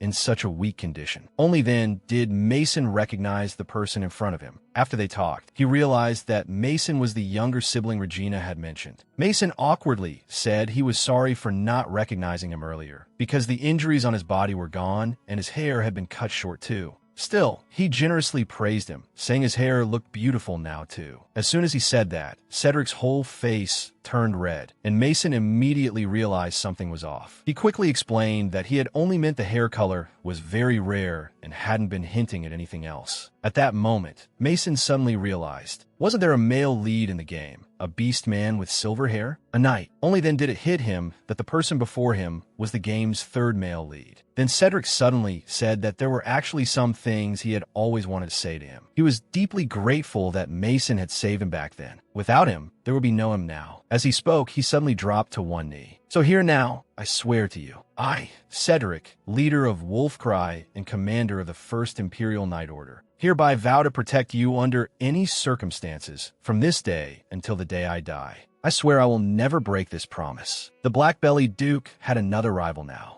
At noon, Mason and Rosie were eating together in the cafeteria. He thought of the Crown Prince, who called himself his good friend, yet always followed him around. Then the scheming Duke, who acted as if Mason belonged to him and wouldn't allow him to leave his side. And lastly, the Wolf Knight, who had sworn to protect him for life. The more Mason thought about it, the more irritated he became. The heroine was right there waiting for them to fight over her. So why were they always circling around him? Sitting beside him, Rosie saw his distress and asked with concern whether it was because of the Crown Prince. Because he had noticed that they seemed awkward even before entering the academy. And it was the same when they were with Duke too. Confused, he asked Mason if something had happened. Mason couldn't exactly say that he was being tangled up by the game's male leads. So he lied and said it was just because of sword practice in class. Nothing serious. Clearly, Rosie hadn't gotten the answer he wanted. He knew Mason wasn't telling him the truth. By now, he had already guessed that there was something between Mason and Carl that he didn't know about. At that moment, Uriel and Carl walked over together. The moment he saw Carl, Mason quickly got to his feet, wanting only to run, but Carl called him away. Whether Mason was willing or not, Carl enthusiastically moved close and stuck to his side. Rosie watched the two of them walk away. Carl smiled like that. He had never once directed it at him. His heart was filled with mixed emotions. Yet that fleeting glance of his also entered Uriel's eyes. He had wanted to share Rosie's worries, but in the end, Rosie gently turned him down. Uriel felt miserable. He thought he was useless. Rosie couldn't rely on him, and he didn't know how to say anything. Then Shui walked in and comforted him. Did something happen at the academy? Maybe you can tell me. Perhaps I can help. Uriel said he didn't know what to do. Someone very important to him seemed to be troubled by something. He wanted so badly to share that burden, but that person refused to tell him anything. He had thought they were close enough, but he had discovered he was wrong. Shui more or less understood now. This was the person Uriel liked. As a dedicated fan of the Otome game, of course, she had to help the heroine properly. She comforted Uriel, saying the best way was to let the other person know your true feelings. After all, sincerity is a killer move. But Uriel, dejectedly, said, what if that person starts avoiding you? As an Otome game fan, Shui found it unbelievable. Someone as beautiful as the heroine, who would avoid him? But if sincerity doesn't work, then first make sure that person won't avoid you anymore. Become the one they think of first. As she said this, she gave Uriel a very good idea. When he heard it, Uriel's whole face turned red. Meanwhile, Carl spent the whole day with Mason. When he escorted Mason to the dormitory door, Carl suddenly grabbed him and seriously asked whether something had happened between him and Duke. Mason instantly remembered the things Duke had done to him. Guiltily, he waved his hands and said nothing had happened. After hearing Mason deny it, Carl didn't press further. But once Mason had left, Carl finally let his intense possessiveness show. He had to take things slowly. He couldn't let Mason hate him anymore. But as for those dangerous people, he definitely wouldn't let them get close to him again. But late that night, while Mason was sound asleep, Duke climbed in through the window, fully armed. It had taken him a long time to find Mason, so this time he swore he'd never let him go again. The next morning, Mason woke up groggily. For some reason, his body felt very heavy. He thought it was because the bed itself was too small. But the next second, he realized something was wrong. It felt like he had touched something. When he opened his eyes, he found Duke lying right beside him. What does it feel like to wake up and find one of the Otome game's male leads lying next to you? At first, Mason only felt that his body was a little heavy, assuming it was because the bed was too small and he hadn't slept well. Then his gaze dropped and he saw an unbelievable sight. All drowsiness vanished as he looked over and finally realized that the person lying beside him was Duke. At the sound of a shout loud enough to shake the room, Duke unhappily sat up in a leisurely way. Can you keep it down this early in the morning? What kind of joke was that? Try waking up to find a man lying next to you and see whether you can stay calm. I finally managed to relax when you weren't around. The way you just randomly appear is seriously terrifying. Okay. Hearing that, Duke laughed instead. So, what does that mean you missed me? Mason finally understood that this guy's brain simply wasn't built like a normal person's. Whatever. I want to keep sleeping in, so please leave immediately. Duke proposed that the weather was so nice. Why not go out for a walk? Whatever he wanted, he'd buy it for him. Mason grumbled inwardly. You're really unbelievable. Why would I go on a disguise date with you? If you want to go for a walk, go ahead, but my weekend plan is to spend it in bed. Hearing that, Duke's expression shifted. You really leave people with no choice. As soon as the words fell, Mason was caught off guard and yanked over. If that's what you want, then spending the whole day in bed doesn't sound like a bad idea. In the end, Mason gave in. After getting ready, Mason followed Duke as the two wandered through the city. He really couldn't understand it. As he remembered it, Duke's character in the game hated crowded places. After they had walked for a while, a stall owner suddenly called out to them, inviting them to look at a newly arrived batch of high-quality magic stones. Ever since Mason's father had forcibly taken away the magic stones he collected, Mason hadn't seen any for a long time. He had even started to think that maybe things like that only existed in fairy tales. Seeing how attentively he was looking, Duke came up behind him and enclosed him in his arms. Why are you looking at things you can't even use? What? I'm not allowed to have a hobby of collecting magic stones. Hearing this, Duke directly ordered them to pack up all the magic stones. He wanted all of them. Mason was furious and asked whether he was taking them just to mock him. Duke was in a very good mood. Of course not, because it's your hobby. I told you, whatever you want, I can give you.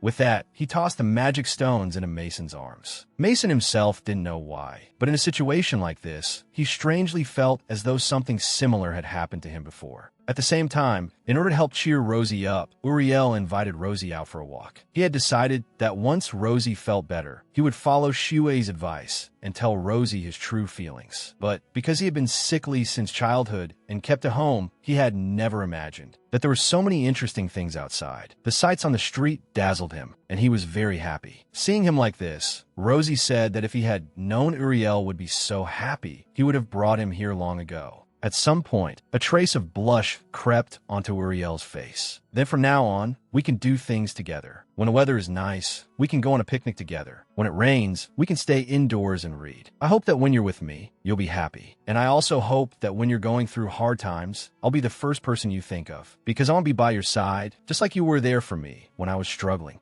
Rosie froze for a moment. Then a smile still appeared at the corner of his lips. How could I ever refuse you, Uriel? Mason had originally wanted to match the black-bellied Duke with the heroine so that he could get rid of the Duke's constant pestering. But he hadn't expected that one sentence from the Duke would leave him unable to clear his name. At the moment, Mason's hands and shoulders were piled full of things Duke had bought for him. At first, he had only wanted to deliberately annoy him. After all, Duke had said he'd buy him whatever he wanted. So whenever he saw something on a stall, he grabbed it at random. He never thought it would end up like this. Mason was so exhausted he plopped down on a stone bench. Either return them or leave them all here. Since the little wife was complaining, Duke could only use magic to store away all the shopping bags. But after wandering around all day without eating anything, Mason was hungry too. Just then, there happened to be a grilled meat stall not far away. Drooling, Mason called for Duke to buy him some food there. Duke looked over, but his expression clearly faltered. If the stall was still here, then that meant. He looked to the side. In the corner not far away, it was still just like before. Without realizing it, he had come back here. Mason thought Duke simply didn't want to buy him anything. So he went to the stall himself. Only after the food arrived did Mason seem to come back to life. While watching him eat so happily, the shop owner mentioned that there used to be an arrogant rich kid who often came here too. But every time he came, he was always alone. He was always like a hedgehog, so guarded and wary. But after that panic-inducing incident in the area, he had never been seen again. No one knew what became of that child. But if that child is still alive, he should be about your age now. Since he had transmigrated here, Mason had no memory at all of what exactly had happened in this place a few years ago. But he didn't know that the reason Duke sat there looking so pained was because when he was being bullied there as a child, a boy around his age had once tried to help him. And the reason he was sad now was because he alone remembered that abandoned past, while that person remembered nothing. How long are you going to sit here? Mason came back eating skewers and at the same time held out in front of Duke a skewer the shop owner had thrown in for free, just like the boy from back then. The two of them then found a restaurant. Duke told Mason to go in first and order, and he would follow after. Unexpectedly, Rosie and Uriel were there too. Uriel thought Mason was alone, so he warmly invited him to join them. Before Mason could explain, a large hand landed on his shoulder. I told you to go in and wait for me. I didn't tell you to immediately find a girl to hang out with. Mason hurriedly said they were just acquaintances and greeted them one by one, introducing the people before him as his cousin Rosie and Rosie's friend. Uriel politely introduced himself. Isn't this the rumored saint? Duke stared at the other person in surprise. In the game, Mason remembered that this character had originally been obsessed with the heroine. He remembered Duke had badly needed the saint's power. At once, a clever idea came to him. If he could connect Duke with the heroine, then Rosie would naturally end up falling in love with Carl too. Wouldn't that mean he could finally regain his freedom? So, without asking Duke's opinion at all, he enthusiastically dragged Duke into joining them. After all, wasn't it nice to make more friends? Duke's fists clenched so hard they cracked. Even so, he could only go along unwillingly. During the conversation, Mason learned that actually Rosie and Uriel had known each other for a long time. No wonder they had gotten along so well at the academy. While Mason was thinking that, Uriel suddenly asked how he and Duke had met. Since they were strolling around the city together, their relationship must be very close. Mason quickly explained that it was nothing much, really, just because of some special circumstances. But before he could finish, Duke suddenly spoke in a meaningful tone. Indeed, he has to stay by my side day and night, just like what he did this morning. Great. This time Mason had truly angered the black-bellied Duke. Originally, he had wanted to pair Duke with the heroine, Uriel. As long as those two ended up together, Rosie could naturally pair off with the Crown Prince. That way, not only could he escape the game's death ending, he could also completely break free from both the Crown Prince and Duke's entanglement. It would be killing two birds with one stone. But right in front of Uriel and Rosie, Duke said something suggestive. To keep this kind of situation from happening again, Mason resolved to speed up getting Duke and Uriel together. So next, he either deliberately moved closer to Uriel. Duke said he'll pay for everything today. If there's anything you want, just tell him directly. Or intentionally hinted that Duke should be more considerate toward Uriel. In short, he did everything he could to keep the two of them together. The result was easy to imagine. Furious, Duke pinned him against a wall and interrogated him about what scheme he was plotting this time. Suddenly, a flower pot slipping from above interrupted them. There was no time to dodge. Duke shielded Mason with his whole body. Afterward, Mason worried about him, but Duke merely waved him off, pretending nothing was wrong, and strode away. After that, Duke didn't stay angry with him either, and just quietly picked out gifts at the stalls because Uriel had already noticed early on how Duke felt about Mason, and even came over to comfort him, saying he had to keep treating Mason well, and that one day Mason would understand. And this harmonious scene between the two of them had originally been exactly what Mason wanted most to see, and Duke wasn't angry at him anymore either. But for some reason, his chest still felt a little uncomfortable. Just then, Rosie suddenly sat down beside him and finally asked the thing that had been troubling him all this time. He asked Mason what he thought of the Crown Prince, Carl. Mason had no idea Rosie was testing how he felt about Carl. He thought about it very seriously, then answered honestly that the Crown Prince was really too annoying. He was always meddling and doing whatever he wanted without caring about Mason's opinion. Anyway, to sum it up, he thought Carl was very annoying, but he also counted as a pretty good friend. Hearing Mason answer like that, Rosie clearly breathed a sigh of relief. Around then, Uriel and Rosie said goodbye to Mason. Mason was preparing to go back and get some proper rest, but unexpectedly, the grudge-holding Duke seized the chance to have a proper talk with him. So after returning to the dormitory, Mason was kneeling on the floor while being interrogated by Duke. "Was what you did today meant to make me leave you, Mason?"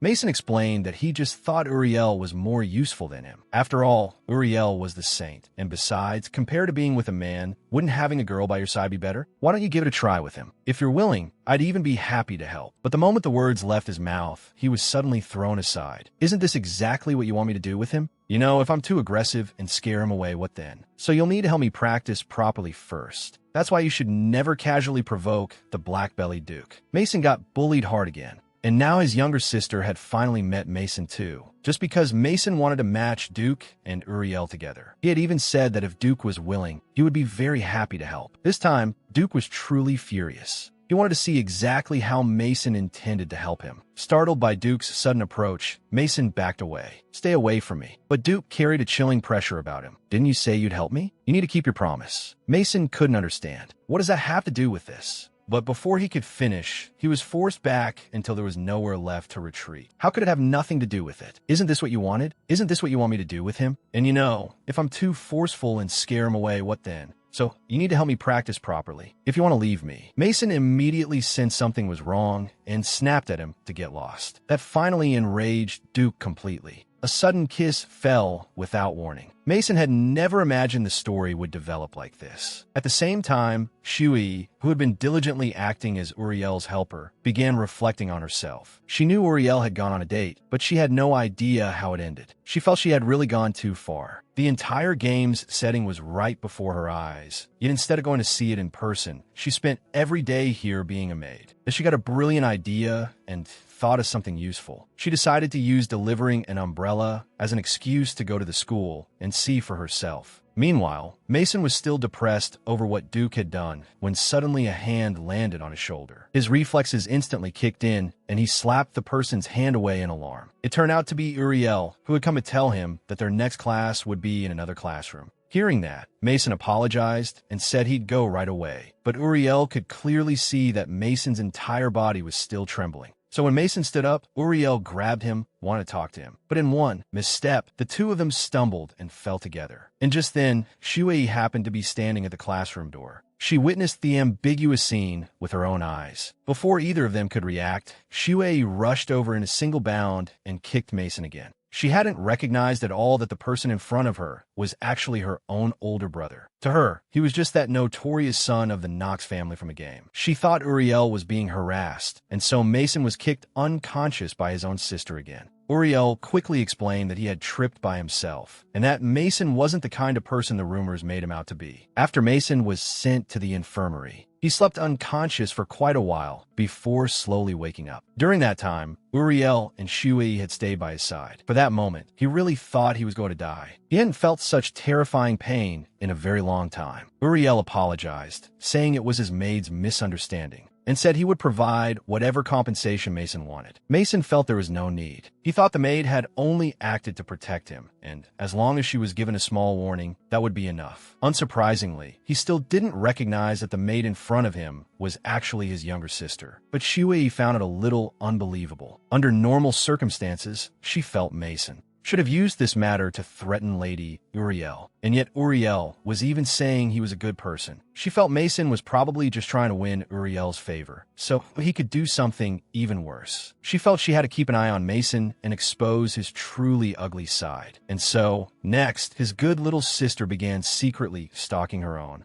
good older brother. Here it came. The possessive crown prince was jealous again. In order to expose Mason's true colors, his little sister Shui secretly lurked around Mason's side. Yet after observing him for a full round, Mason showed not the slightest suspicious behavior. In fact, everything he did was completely unlike the character in the game as she knew him. And For some reason, he even gave her a strange sense of familiarity. At the same time, by the garden, a few little punks who had always disliked Mason were talking about him, because he had both His Highness the Crown Prince and the black-bellied Duke backing him. The few of them were grinding their teeth in rage. Shui had wanted to move closer and hear what they were saying about Mason, but she wasn't careful with her footing and made a noise. The boys noticed a movement over there and shouted, "Who's there?" The frightened Shui bolted like a startled kitten, but one of the male students spotted her and started walking toward her. Just as she was about to be discovered, a soccer ball came flying straight toward her head. Mason walked over apologetically to retrieve the ball. The moment they saw it was Mason, the boys quickly dragged their companion away. After all, they were afraid of the people behind him. Mason casually said, "That guy's got a foul mouth." "I agree," came the reply. The brother and sister spoke in perfect sync, then looked at each other. Shui hurriedly wanted to explain, but in truth Mason had known from early on that she was tailing him. Hearing what Mason said, Shui stopped pretending and warned him to stay away from Uriel and stop plotting anything against him. Mason awkwardly said that he had only come looking for the ball and wasn't interested in Uriel at all. Hearing that, Shui was completely dumbfounded. She couldn't figure out what exactly was going on. Had something gone wrong? Or had the game bugged out? Mason froze. He had heard Shui's words clearly. He finally understood what that terrifying yet familiar pain was about. The person in front of him really was his younger sister, Gina. During their conversation, Shui also came to understand that Mason had been kicked into this game by her and had been living here all this time in the identity of the notorious Mason. At the same time, Shui told Mason why she herself had ended up here too. After she kicked him that day, all the game's save data was gone, and she got furious and wanted to take it all out on him. But then she realized he wasn't moving at all, and she panicked. In her panic, she thought the most important thing was to call the tech support company first and then an ambulance second. But when she went to grab the phone on the desk, she slipped, crashed straight into the computer, and when she opened her eyes again, she was lying in a strange forest. Snow was falling from the sky. Later, Uriel saved her. She realized she had transmigrated into the game, but regarding her current character, all she remembered was that the name was Shui. After that, she used her knowledge of the game to become Uriel's personal maid. Hearing this, Mason felt awful. He had thought he must have died like an idiot in the real world. If their parents suddenly lost 2 children at once, how heartbroken would they be? Until Shui told him that they weren't dead. At first, she had thought Mason had died too. But later, after thinking carefully, she was certain that in the real world, Mason had still been breathing. And she suspected that the flow of time here and in the real world had to be different. Their souls existed here, while in reality, they were probably only in a comatose state. Because of that, Mason felt that there was a good chance they could still return to the real world. So he asked Shui whether there was any way back. Shui rolled her eyes at him. "Why would I want to go back? Why would I give up the chance to witness a happy ending in person?" Mason exploded in anger. "The ending you want might get me killed. Maybe my body in the real world is still alive, but who knows? If I get killed in the game, will I die in the real world too? And are you sure that with nothing but the identity of a maid, you'll be able to deal with everything that's about to happen in this world?" Hearing Mason say that, Shui finally gave up her own idea. But even she didn't know how to get back to the real world. Mason told her that before, he had found mention in a children's book of a history of fate. He had tried looking for it, but never managed to find it. Shui thought about it. There really hadn't been any mention of such a book in the game. She wanted to take a look, but when she heard Mason say it was in the palace, Shui immediately lost her composure. She hadn't even met the crown prince yet. This wasn't fair. Just then, Carl's voice rang out. She recognized that voice. The person before her was none other than the Carl she had been longing to see. She was so excited she practically felt like she might spray a nosebleed everywhere, and quickly dropped her knees to bow, blushing furiously. She introduced herself as Uriel's maid and said she had just had a small misunderstanding with Mason. Hearing this, Carl's gaze paused. What kind of misunderstanding would make a servant grab a noble by the collar? Depending on the situation, perhaps, but it certainly wasn't a small matter. Shui wanted to explain that Mason had forced. Before she could finish, Mason quickly cut her off and hastily made up an excuse. At the same time, he shot Shui a warning look. "If I die here, your fun is over too. So when I say something, you'd better nod." Shui promptly cooperated and nodded. Carl saw that scene of perfect tacit understanding between the two of them clearly. "Mason, you always have so many friends." As he said this, he strode toward Mason and then pulled him into his arms. "Mason, I just so happen to be your friend too. But without me, you always seem so happy. That's not fair." things are getting bad. Mason seemed to be wavering toward the black-bellied Duke, and at the same time Crown Prince Carl had also found out that Mason had gone out on a date with Duke. He had already started secretly investigating Duke behind the scenes. He swore that he would never again let anyone take any of his things from him. And now he had run into Shui and Mason pulling at each other, while the two of them even seemed strangely in sync. Carl was jealous. Clearly, he was Mason's friend too, but whenever Mason was happy, he was never there. It wasn't fair. And Rosie told me that last week, you even went out with Lady Uriel. Mason explained that it had just been a chance encounter. They had never arranged to go out together. Carl's expression darkened. Then did you also just happen to run into Duke? Mason was visibly stunned. Shui was even more confused. Wasn't it supposed to be Uriel and the prince going on a date? Why had it become Rosie and Mason together? And why was Carl saying he was jealous? He and her brother seemed very close, to the point that it almost looked as if something had happened between them. It wasn't until Mason promised Carl that next time he would definitely make time for him that Carl finally let it go. Just then, the class bell rang, and Mason pushed Carl away, urging him to leave quickly. As he walked off, Mason kept glancing back and gesturing to Shui, telling her she had better find a way back to the real world, or else he was dead for sure. Shui was completely bewildered and had no idea what was going on, but after understanding Mason's gesture, she silently signed back. Okay. That night, Mason returned to the dorm exhausted in body and mind. So many strange things had been happening lately, but at least Gina was here, so he was no longer fighting alone, and she had said they weren't dead. Maybe they really could return to the real world. After taking off his clothes, the bite marks Duke had left on him stood out clearly. So the person from the freshman party really had been Duke. The places that Hand had touched were still just as cold, and he still carried that same cool scent. Even the feeling had been the same, far too good. He suddenly broke down in frustration. He couldn't believe he actually thought it had felt good. He felt like he had gone crazy. He kept telling himself it had to be because he had been drunk that night, thinking that he would be leaving this world soon anyway. He tried persuading himself to dig those thoughts out of his head. But then why had Crown Prince Carl also said that after the freshman party, he had followed him back to his room? Mason was confused again. Meanwhile, Carl was secretly investigating Duke, but in the end, for some unknown reason, there was no way to find any record of him or his family. The more he thought about what had happened that night, the deeper his hatred for Duke became. How dare that guy take what belonged to him? It turned out that on the night of the freshman party, Carl had heard Uriel say that someone was bullying Mason, so he had chased after him, but he didn't find Mason. Instead, he ran into those little punks who were always bullying them. From their words, all he heard was regret. If that guy hadn't interfered, we would have had our way with Mason tonight. After hearing that loud and clear, Carl beat them viciously and warned them to watch themselves if they still wanted to remain in the academy. In the end, he learned from them that it was Duke who had taken Mason away, so he hurried to Mason's room. Only when he saw the person on the bed did he breathe a sigh of relief. But when he walked closer, he finally saw the hickeys on Mason's neck. Enraged, Carl yanked the blanket away. Everywhere visible to the naked eye was covered in marks. All of it was done by that bastard Duke. Carl ground his teeth so hard they creaked. Deep under Mason's wrist, he left a mark of his own. He swore that this time, he would never let anyone take anything of his away again.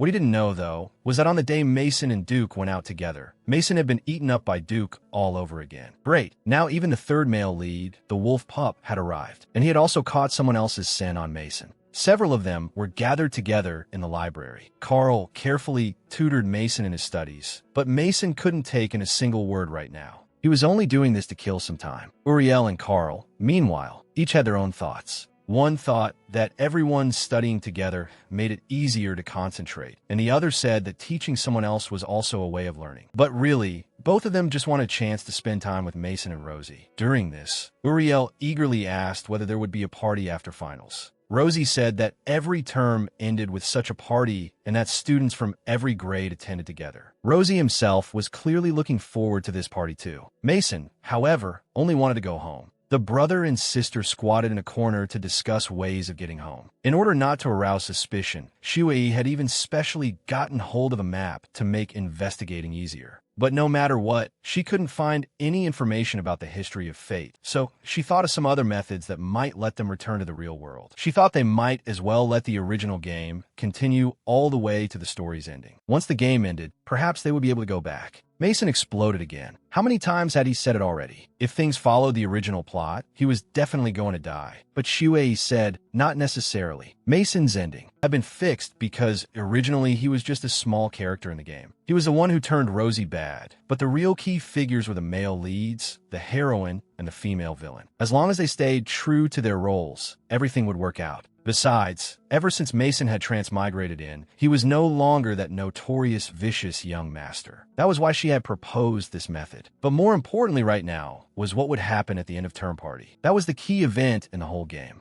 On that day, Carl would write Uriel a letter asking him to meet in the Academy's back garden during the banquet. That was when their relationship truly began to blossom. But after hearing about it, Rosie would also go to the garden, and after witnessing everything with his own eyes, he would completely blacken. As long as they stayed true to their roles, the game would continue along the original script. But Mason knew that according to the game's setting, Rosie was bound to be executed in the end. He didn't want to see Rosie meet that kind of ending. Shuei tried to comfort Mason, saying that since he had already known Rosie for a while, he still couldn't interfere in their story. This was their fate, so that night, he must do nothing. Mason left without saying a word. Even though he himself was only inside a game, he still couldn't stand by and watch a tragedy happen. He would get rid of the letter that triggered the whole thing. But first, he needed to find out exactly how that letter would be delivered. Just as he was thinking about it, he suddenly ran headfirst into Cedric. Cedric glanced at him, then suddenly his eyes fixed on Mason, and he started sniffing him all over. What was going on? Where was that smell coming from? Why did Mason carry Shuei's scent? But wasn't Shuei supposed to be dead? Mason called to him several times before Cedric finally snapped back to himself and explained that he had smelled a familiar scent on him. Mason sniffed at himself too, but didn't smell anything. Then the next second, he realized something. Could it be because of Gina? Come to think of it, they had the same hair color, and she smelled nice too. Maybe Cedric had recognized his race by scent. Originally, Mason had been considering whether to tell Gina which character he had transmigrated into. But then he thought about how, the moment his little sister saw the male lead she'd always adored, she'd definitely start drooling all over the place. He absolutely could not let them meet. Sure enough, he was worried Mason really would do something. Shay had even followed his scent all the way here because of that so-called blood plague. As expected of a real little sister, the moment she arrived, she directly gave her two dear brothers an assist to keep Shay from running into Cedric. Just as Cedric was about to head in the direction Shay had come from, Mason anxiously grabbed hold of him. If they went that way, they would definitely run into Shay. He really didn't want to see his little sister acting so hopelessly love-struck. Then he heard Cedric say that he actually wasn't very familiar with the school and wanted to look around. Mason suddenly had an idea and said he happened to be a great tour guide. As he spoke, he pulled Cedric in the opposite direction. Mason himself didn't think much of it, but he had no idea that behind him, Cedric was blushing at the sight of the hand tightly holding his. Meanwhile, based on what he knew about Mason from the real world, Shay believed Mason was very likely to do something that would change the entire development of the game. So he had to find Mason. And over here, Mason was introducing the academy buildings to Cedric one by one. But Shay's figure had already appeared not far away. Left with no choice, Mason could only drag Cedric along in a frantic escape while continuing to explain things to him. And Shay, following the scent, chased after them like crazy until Mason was so exhausted he simply couldn't run anymore. He really couldn't understand why Shay always managed to show up around him, while Cedric didn't notice a thing. Cedric even thanked Mason for helping him. If it had been just him alone, in such a huge place, who knew how long it would have taken? Wandering around with Mason also reminded him of the leisurely times he had spent in the forest with his younger brother and sister. He was very happy. Hearing that, Mason started to feel guilty. Maybe he really should find some time to talk to Shay and let them. Just as he was thinking that, Shay was already standing at the doorway, not far away. Before Cedric noticed, Mason rushed over and quickly shut the door. But at this point, it was already too late to run. In desperation, he had no choice but to pull Cedric into a nearby cabinet. When Shay opened the door and came in, he saw no one, so he walked straight to the cabinet. He knew Mason had to be inside. Just as he reached out to open it, Uriel, who was approaching with Rosie from outside, uncertainly called his name. Once he confirmed it really was Shay, Uriel happily grabbed him and praised how good he looked in those clothes, saying he'd almost mistaken him for a student here. Then he started saying he would take him on a proper tour of the academy. At that moment,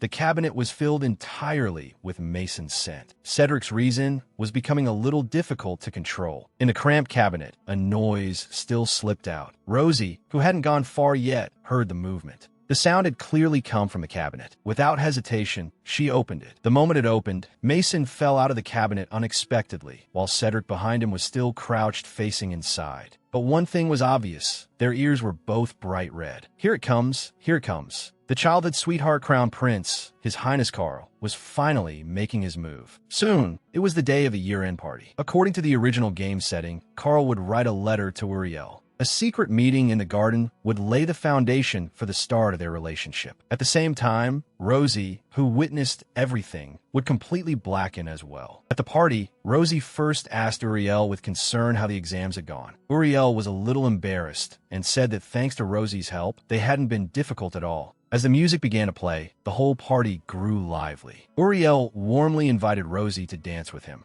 At first, Rosie was happy to accept the invitation. But when the clock struck 9, the time had come. Filled with joy, Rosie said she had to go see someone right now and turned Uriel down. Left behind, Uriel felt as though something in his heart had split open. The only thing he had ever been able to do was stand where he was and wait for someone to look back at him. Meanwhile, Mason was full of worry because he still hadn't found that letter. With no other choice, he went to the place Gina had told him about, trying to find some other way to stop the tragedy from happening. But unexpectedly, Carl was already there in the distance. And after seeing Mason, he even said, "I didn't think you'd really come. I'm glad you're here. I've been waiting for me, not Uriel." Mason was stunned. Carl slowly explained that 5 years ago, they had also met before a ball. Ever since he bumped into Mason dressed as a girl, he had never stopped thinking about that girl who had suddenly appeared and then vanished. And when he and Rosie entered the palace together, he recognized Mason immediately. Watching Mason try so hard to hide his identity was simply too adorable. That was why he had always tried to tease Mason. Only Mason had never known any of this. So he didn't want to lose Mason to anyone. To him, Mason was someone special. People always try to please him because all they cared about was his title. But Mason let him see his true self. He never cared about his title or anything like that. That was why every time he was with Mason, he felt at ease. And though Mason always acted carefree and thoughtless, in reality, he cared deeply about others. He also knew that whenever Mason had something to say, he never beat around the bush. "So, Mason, I like everything about you." Mason let out a helpless grunt. "What kind of joke was this?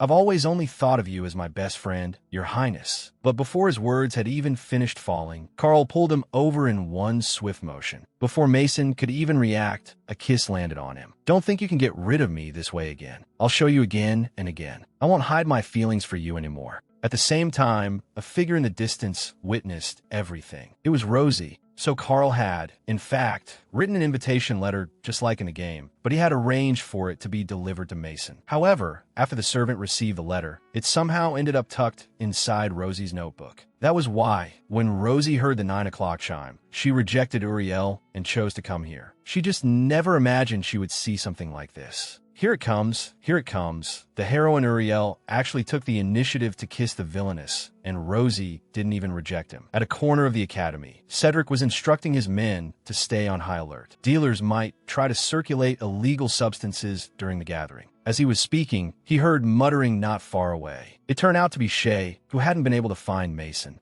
And because he was worried Mason might do something that would harm the game's original plot, he was about to go crazy. He decided to personally stand guard. Hearing the sound, Cedric had already appeared behind him and pressed a sword to his neck, sternly demanding to know what he was doing there. Servants should all be in the work areas right now. He ordered him to turn around slowly. Shay trembled and explained that he hadn't done anything suspicious as he slowly turned around. Until his whole face was revealed in the moonlight, Cedric could hardly believe it. Even the hand holding the sword was shaking. Meanwhile, back at the party, several people gathered around Uriel and asked with concern why he wasn't with Rosie. When they heard Uriel say Rosie had left to go see someone, the girls became excited at once. Prince Carl isn't here either. Maybe they've gone on a secret date. Hearing the two girls talk about how well Rosie and Carl matched, Uriel felt a surge of unwillingness and displeasure rise in his heart. After giving the two girls a brief greeting, he wandered around the academy alone, feeling an indescribable bitterness inside. Suddenly, he stopped. He recognized that scent. It was Rosie's scent. Then he saw Rosie lifting her skirt and hurrying over from the garden. Not understanding what was going on, he quickly stepped forward and grabbed Rosie, who was still running. Only then did he see that Rosie's cheeks were covered in tears. What happened? Why are you crying? Angry, Rosie wanted to drive Uriel away. Don't bother me. I want to be alone. Uriel explained that he hadn't meant to disturb her, but he was truly worried about her. All at once, all of Rosie's grievance and anger spilled out. She said that actually, she knew Prince Carl didn't love her, and she also knew that maybe this would never happen. But she had tried to understand him, because she thought that as long as she became Prince Carl's wife, he would eventually love her. Even if he might have feelings for Mason, she believed she could still win Carl's heart, because her love for Carl was real. Ever since the day she met Prince Carl as a child, she had fallen in love with him. She had done everything she could to become someone worthy of him. But no matter how hard she tried, Carl was only kind to her out of politeness. Then one day, she saw Prince Carl smile in the way she had always wanted him to smile at her. But he was talking to Mason, not her. I kept trying to deny it, but why did things turn out like this? Hearing this, the bitterness in Uriel's heart deepened. He no longer wanted to hide his feelings for Rosie. I know how you feel, because you're the only one I want. Every time he's by your side, you smile so happily. And every time, all I can do is watch from far away. Sometimes I think, if I were a man, would I have a chance? So I kept waiting for the day you would look back. But now I don't want to wait anymore. I'm tired of waiting. Rosie's mind became even more confused. She couldn't understand at all what Uriel was saying. While she still looked lost, Uriel's kiss had already fallen on her lips. Oh no, Mason had fallen into a massive six-person love chaos battlefield. What should he do now? At that moment, Mason angrily shoved Carl away. He felt Carl never should have done that. He was a straight man, and besides, Carl was clearly engaged to Rosie. Hearing that, Carl excitedly explained that he and Rosie even more unable to accept it. He felt sorry for everything Rosie had done for Carl. He couldn't stand Carl treating Rosie's feelings like that. But since Carl was the crown prince, Mason could only bottle up his anger himself. Throwing down a line that he wasn't interested in him, Mason decided the best strategy was to make a quick escape. Meanwhile, over here, Cedric was frozen in disbelief after seeing his own younger sister again, while Shay, having finally seen the male lead he'd been longing for, had once again gone full fangirl.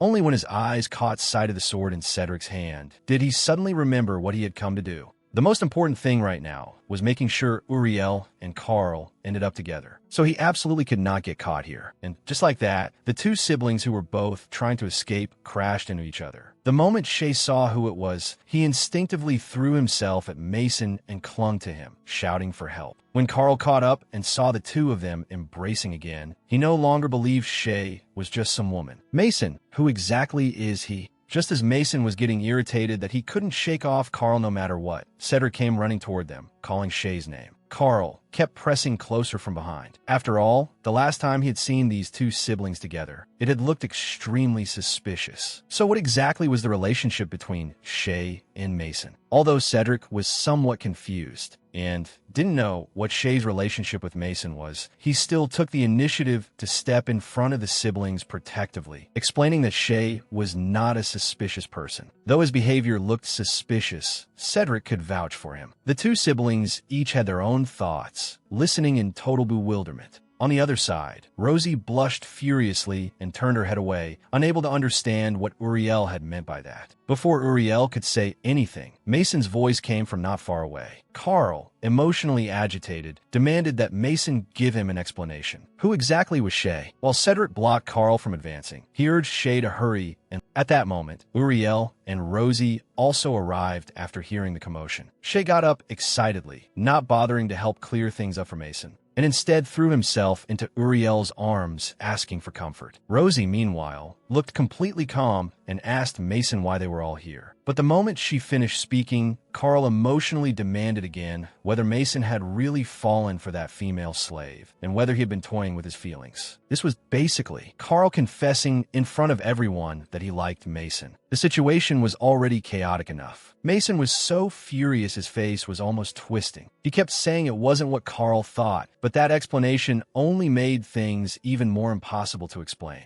Rosie crouched beside him and asked what was going on. Had he been involved with that maid too, while also toying with his highness's heart at the same time? Mason closed his eyes. He wanted to die. Somebody save me. It's over. Mason had been kidnapped by the second prince again, and this guy even felt that, since he had finally gotten a new toy, it would be a waste not to play with it until it broke. At the bell tower, Jude first asked Mason if he'd been doing okay lately. After all, he really had been suffering one disaster after another recently. Then Jude smiled gently and said he was truly sorry about this. After all, being locked in prison should have been miserable enough. And now, not long after getting out, he was going to be locked up again. His words stopped abruptly. Two people suddenly appeared behind him. Mason knew those two all too well. Weren't they the real culprits behind the monster trafficking from before? He sprang up, trying to resist, but Jude advised him to obediently go with them. Otherwise, the one getting hurt would only be himself. Just like that, Mason was forcibly taken to the East Tower attic. However, the tools inlaid with expensive magic stones had no effect on Mason at all. At that moment, Ian appeared before him. Only then did Mason realize everything had been Ian's doing. Seeing his confusion, Jude took the initiative to explain. The Crown Prince had helped their brothers quite a bit before. So the older brother Ian once mentioned, the one who had helped hide his identity, had actually been him. Ian picked up the handcuffs from before. So it turns out your magic hasn't failed to manifest. Your power is nullification. No wonder Duke no longer needs mother suppressant. Since I already know your secret, I'll tell you a secret even my brother doesn't know. It turned out that he had used cognitive interference simulation on the bell tower. Now this clock tower had become like air that no one could notice. Even if it stood right in the middle of the academy, no one would discover it. Jude smugly chimed in, saying that every time he met secretly with his highness here, there had never been a problem.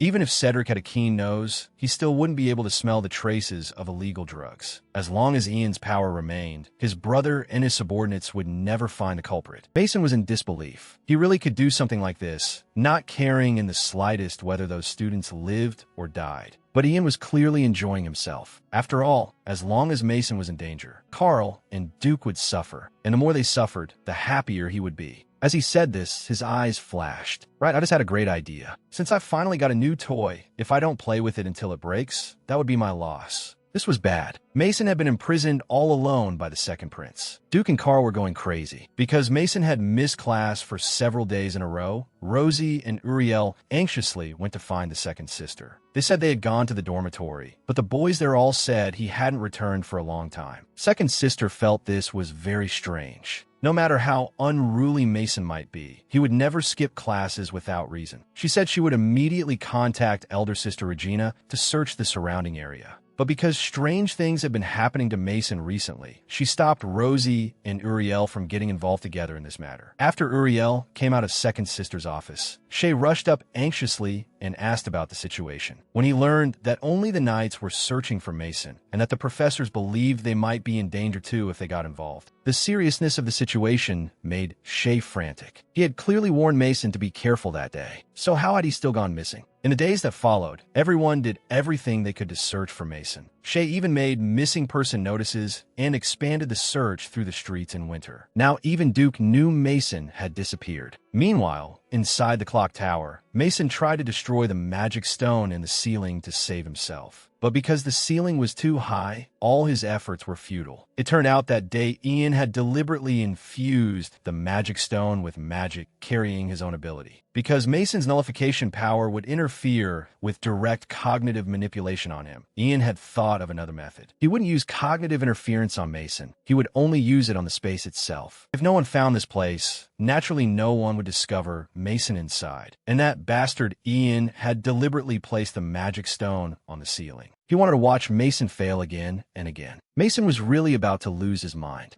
He simply couldn't think of any way to escape the East Tower. At the same time, Carl went to Ian and demanded to know where exactly he had hidden Mason. At first, Ian denied everything and even bit back sarcastically. "Brother cares about him so much, I thought maybe you were the one who hid him away, so no one could find him." But when he saw Carl's furious expression, Ian revealed a smug smile. "If he's so precious to you, why didn't you cherish him properly? Losing him so easily is really disappointing. Cherish him properly? Keep him by your side so he can't go anywhere." Actually, it wasn't that Carl had never thought of doing that, but Mason had rejected him before, so he chose to respect him. Ian only found it laughable. He told Carl that Mason was somewhere in the academy. "Brother, let's make a bet. Show me just how much you dote on him. If you can find him within a week, you win. But if you lose, then you'll never see him again." To rescue the imprisoned Mason, the Black-Bellied Duke was finally making his move. And from Mason's pocket, Duke's necklace just happened to fall out. Ever since that day his confession was rejected, it had been as though an invisible wall stood between the two of them. Was this finally the rhythm of reconciliation? When Jude went in to deliver food, the floor was covered in broken plate shards. "Oh dear, you broke all the plates trying to smash the magic stone on the ceiling? But you still need to eat your food properly. After all, it wouldn't be good if you really starved to death here. Besides, once you finish eating, you can use the plates to hit the ceiling again, right?" Mason only felt that if his arms were longer, he wouldn't need to waste so much effort. Suddenly, Jude smiled and asked him, "I heard your ability is extraordinary. Is that true?" Just as Mason didn't understand what he meant, Jude took out a magic stone. "Do you know what this is?"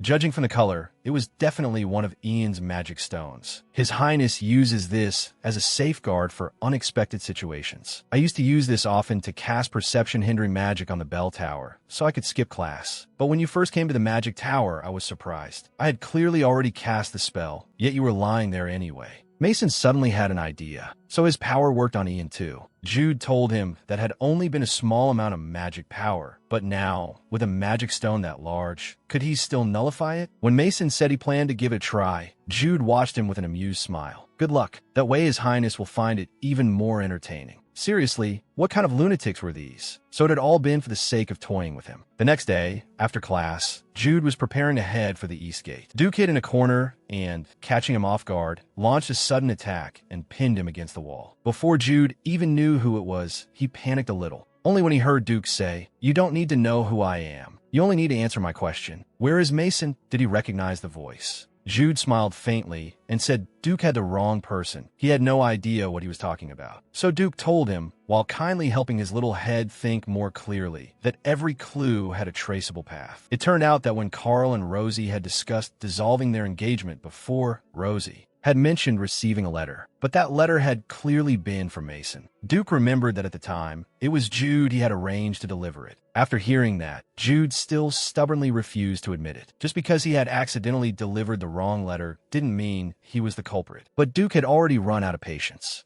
A night's testimony and the emergency statement about Mason secretly spreading drugs had already made everything clear. At first, Jude had felt lucky, hadn't the hearing officials said witnesses would be protected? But Carl had already removed all the professors who worked for Ian through the hearing. Following the trail, they had traced it to Jude. So next, are you really still going to risk your life to hold on to hope in front of your master? Meanwhile, in the clock tower, Mason was still trying to deal with the magic stone on the ceiling, but it was all in vain. Outside the door, the scarred man couldn't take it anymore and warned him that if he didn't stop, he'd be dead soon enough. He was practically being driven mad by the noise of plates smashing. Mason's mentality was on the verge of collapse too. Every time he got kidnapped, he had to suffer. He never wanted to go through a third time. Suddenly, a necklace slipped, rustling from his pocket. Wasn't this the necklace Duke had dropped that day? Here it comes. Here it comes. Mason finally managed to save himself, and he even let the entire main cast searching for him know where he was. But the bad news was that Ian was already holding a dagger pointed straight at him. What he wanted was for them to witness this final scene. Mason picked up the necklace from the ground and saw that it really was the one Duke had dropped before. Originally, he had been planning to find a chance to return it to Duke, so he had kept it in his pocket all this time. Suddenly, he remembered that Duke had once told him that in every generation of their family, there would be one person with a special power, and that strong magic could devour. Mason lifted his head and looked at the magic stone above him. If Duke's magic was powerful enough to swallow up even himself, then maybe this was a chance. So Mason used all his strength and hurled the necklace at the magic stone above. The moment the necklace struck the magic stone, a massive wave of magic burst out from around the clock tower and spread in all directions. That huge surge of magic drew everyone's attention. Duke was more familiar with his own magic than anyone.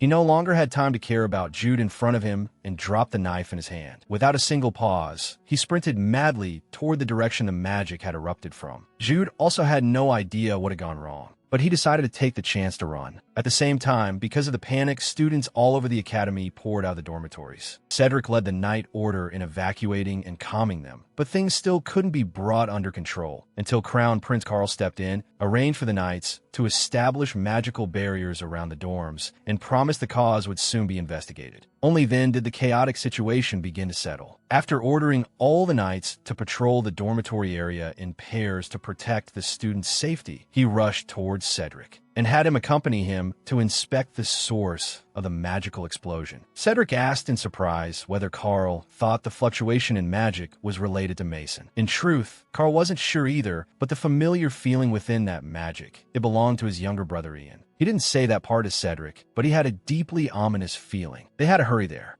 At the same time, before Mason could recover from his shock and escape the clock tower, Ian came in with his two thug lackeys. Especially when he saw his magic stone shattered all over the floor, he wasn't angry at all. Instead, he found it even more amusing. Mason shouted at him that the magic stone was useless now anyway, so he should let him leave. Ian gestured to the thug behind him. That won't do. The man handed him a dagger. Ian then approached Mason with a playful expression. We finally reached the final act. The most interesting scene can't be missing the star. At that moment, Carl and Cedric finally reached the bottom of the East Tower. Carl was certain the magic had erupted from here. Suddenly, hurried footsteps came from behind. It turned out that Rosie, Uriel, and Mason's younger sister had come as well. The whole group had gathered. Now, it was a matter of who would save Mason first. This was bad for the sake of tormenting Carl. Mason was suffering endless abuse at the hands of the second prince, Ian. Carl was in such pain, he cried his heart out. All this time, Carl had always been toyed with by Ian like this. So in the end, Mason decided to drag Ian down with him. Cedric and Carl had just hurried to the foot of the clock tower, followed closely by Rosie, Uriel, and Mason's younger sister Shay. Cedric stepped forward and asked Shay why he had come. Shay obviously couldn't say it was because he was worried, so he made up some random excuse about allergies. Carl, meanwhile, urged Uriel and the others to leave quickly because it was too dangerous here, but Uriel was too worried to calm down and refused. Just then, Ian's loud voice came from above. When they looked up, they saw Mason pinned by Ian's dagger. I'm getting impatient. Why does Big Brother always like showing up late? Instantly, Cedric and Carl were frantic with anxiety. Carl clenched his fists so hard he was grinding his teeth in hatred. He told Cedric to stay here. At first, Cedric was unwilling, but in the end, Carl knew Ian best. He had to go up there himself, while Cedric stayed behind to protect the ladies in case something happened. Before leaving, he looked back once more at Shay in the distance. Although he still had doubts about Shay's relationship with Mason, the most important thing now was rescuing Mason. Carl reached the top of the tower. He knew all of this was just one of Ian's schemes to toy with him. He hoped Ian would let Mason go, but Ian only smiled. Brother is very smart, but being so smart, how did you not think of this? Then the dagger plunged deeply into Mason's body. He wanted to torment Mason precisely so Carl would suffer even more. Carl anxiously tried to step forward, but Ian licked the blood from Mason's body in a twisted display and warned that if Carl dared come one step closer, Mason would die. The pain in Mason's body felt as if it had been stabbed into Carl himself. Then stab me instead. Torture me or kill me. Do whatever you want. But Ian only found that boring. In the air, what spread was Mason's painful screams, one after another. Watching this, Carl was so enraged he nearly bit his own teeth apart. Please stop, Ian. He had truly gone mad. But to Ian, this helpless version of Carl was the most entertaining thing he had ever seen. A deep sense of powerlessness filled Mason. He couldn't remember how many times he had been stabbed. Everything before his eyes seemed to grow increasingly blurred. In that haze, he seemed to see Carl. He remembered that time at the ball when Carl had pulled him close and said Mason was one of his people, that he was someone special he didn't want to lose to anyone else. He also remembered Carl once saying that everyone catered to him only because of his status. But Mason had never treated him according to his identity. That was why staying by Mason's side had always made him feel comfortable. Mason knew Carl had always had it hard. He had been tormented by this lunatic while also having to protect his position as crown prince. He had gone through countless situations like this all by himself. Ian gave a playful smile. Brother really is the best toy. Mason coldly asked, have you always tortured Carl like this? Ian grew impatient. You're about to die anyway, so why ask? Mason let out a cold laugh. Yeah,